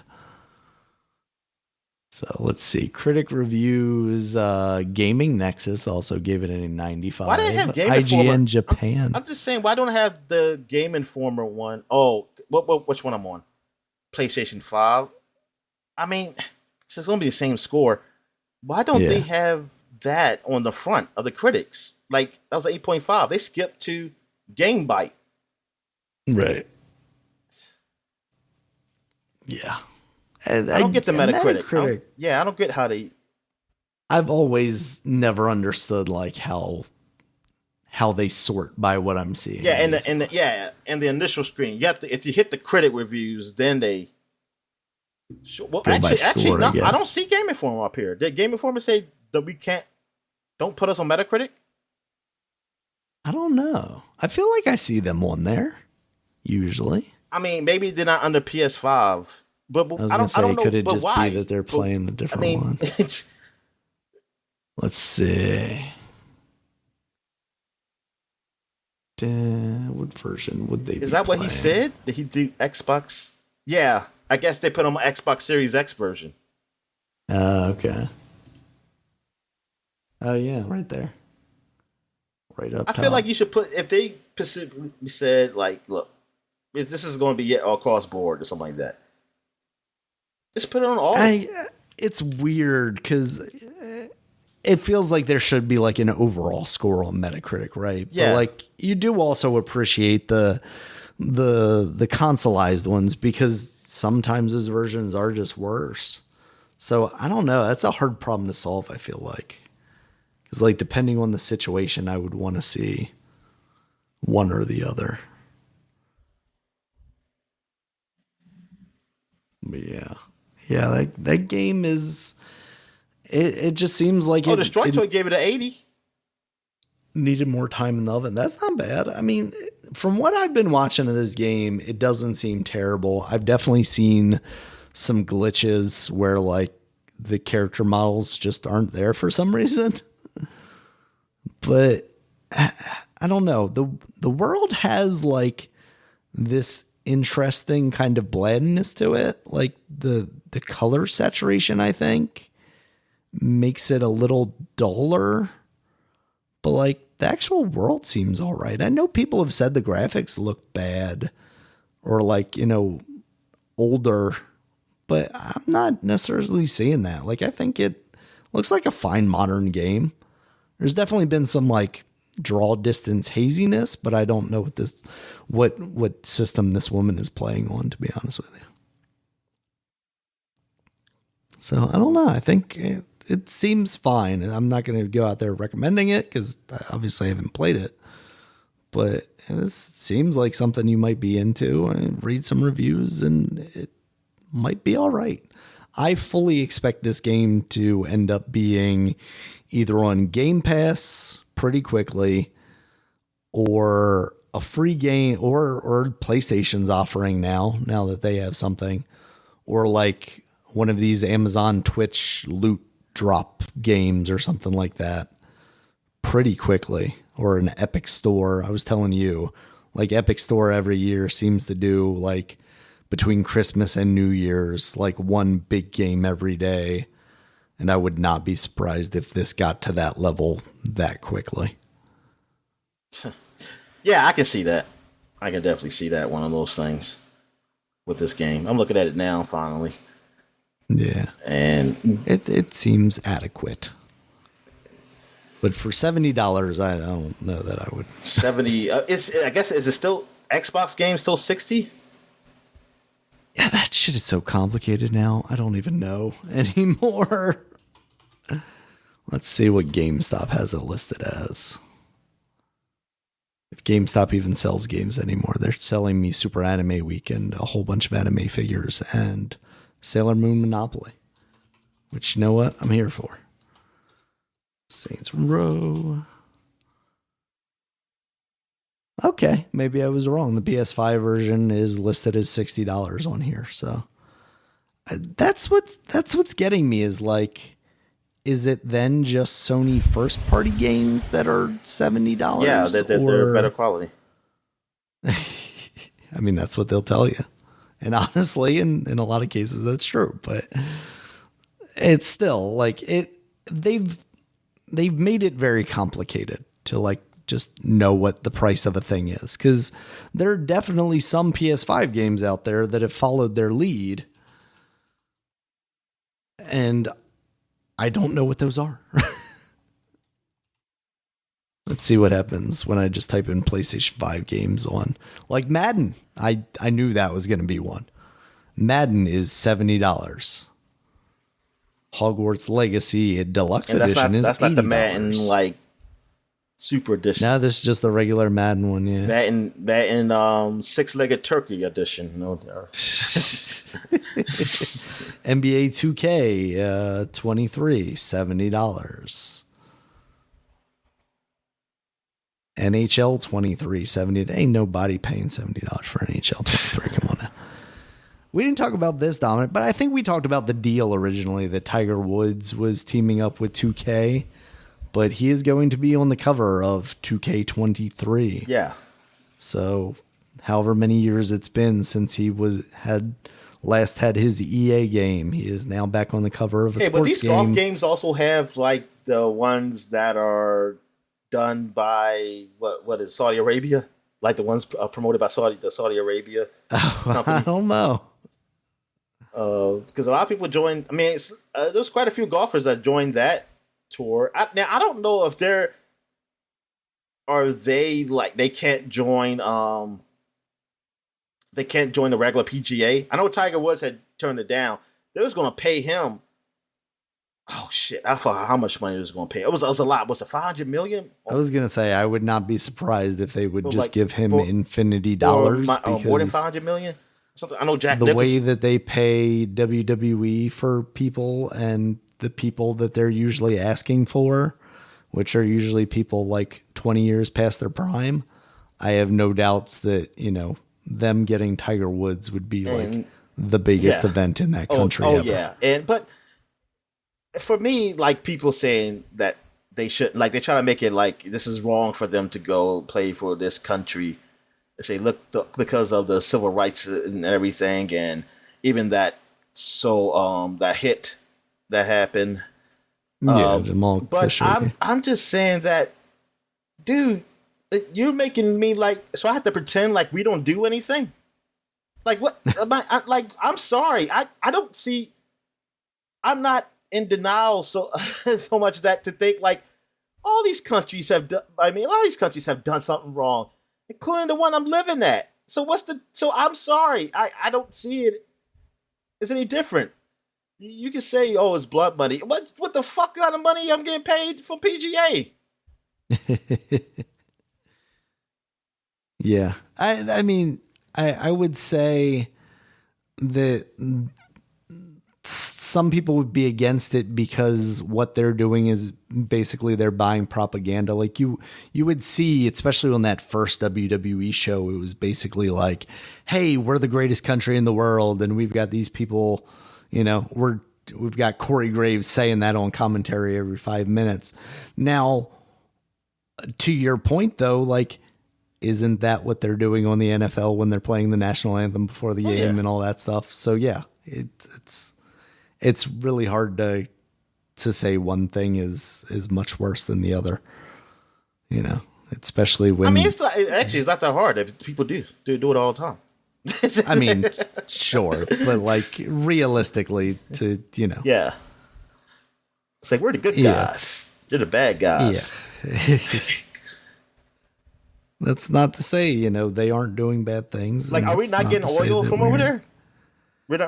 We're absolutely getting away from I would just say it's so wrong. That's the thing, right? It's all about convenience, right? And part of it is like, oh yeah, let's call oil a necessity versus like some entertainment or whatever. But yeah, why does the U.S. government get to do business with them while Tiger Woods can't, right? Yeah. Well, Tiger. Well, I don't know if he wanted to. Regardless, I know you said he turned it down, but I'm saying, yeah, exactly. Yeah. Why would he be judged harshly or have to feel like he is making a moral compromise if he were to choose to do that? Yeah, I don't know. It's definitely complicated. But and it's not like at first I thought they were playing in Saudi Arabia. That's I was like, it must be like some kind of like golf courses made by slaves or something. But it's actually no. Those are just the ones over here, Dominic. It was just exactly. It was just promoted. They're promoting it and the money behind it. I think it's played somewhere in Europe. I don't know. It was England. I don't forget where, but it's somewhere in Europe. Okay. I know that. Well, in that case, I would be more inclined to do it because, like, for WWE, like there were some sketchy situations where they weren't sure that they were going to be able to leave the country. Yeah. See, but if you're doing it outside of their country, that's a little different because you're actually going. Yeah, but I think it's just the money behind it, and I'm like, shit, man, we could probably go through a lot of shit to see what the money behind. Not to say that they didn't make Jamal Khashoggi disappear from a different country. So they definitely have the means, even if you're not in their country. Yeah, I don't know. It's really weird. Because at a certain point, like with the WWE stuff, at the beginning, I was like against it. And then but at the same time, I could potentially see like what WWE's idea was like, oh yeah, we'll go there. The first show, they aren't going to let us have women on there. The second show, they'll let us have like one women's match, but they're going to be covered up. The third, and like progressively it gets better and better, but like, is it getting better? Or are they just letting you go further to say that you're letting them go further? But if that's the case, what's the difference between like them pretending to be progressive and them actually just being progressive to an extent? Because that's what a lot of companies over here are doing. Oh yeah, let's see. I guess that's it, right? Yeah, that's all I've got for the week. You got anything else? Nah, I'm good. All right, thank you guys as always for listening. You can check us out on Twitter. Dominic is at DStallworth5. I'm at Regulus MB. The podcast is at SUPAPod, SUPAPOD. SUPAPod.com is the website. You can check us out there. Has all of our previous episodes as well as links to all the places you can find us, including YouTube, where there's a video version of this podcast, as well as iTunes, Stitcher, Google Podcasts, Spotify, and all the other places you may listen to your podcasts. And until next time, guys, talk to you later. All right, see you.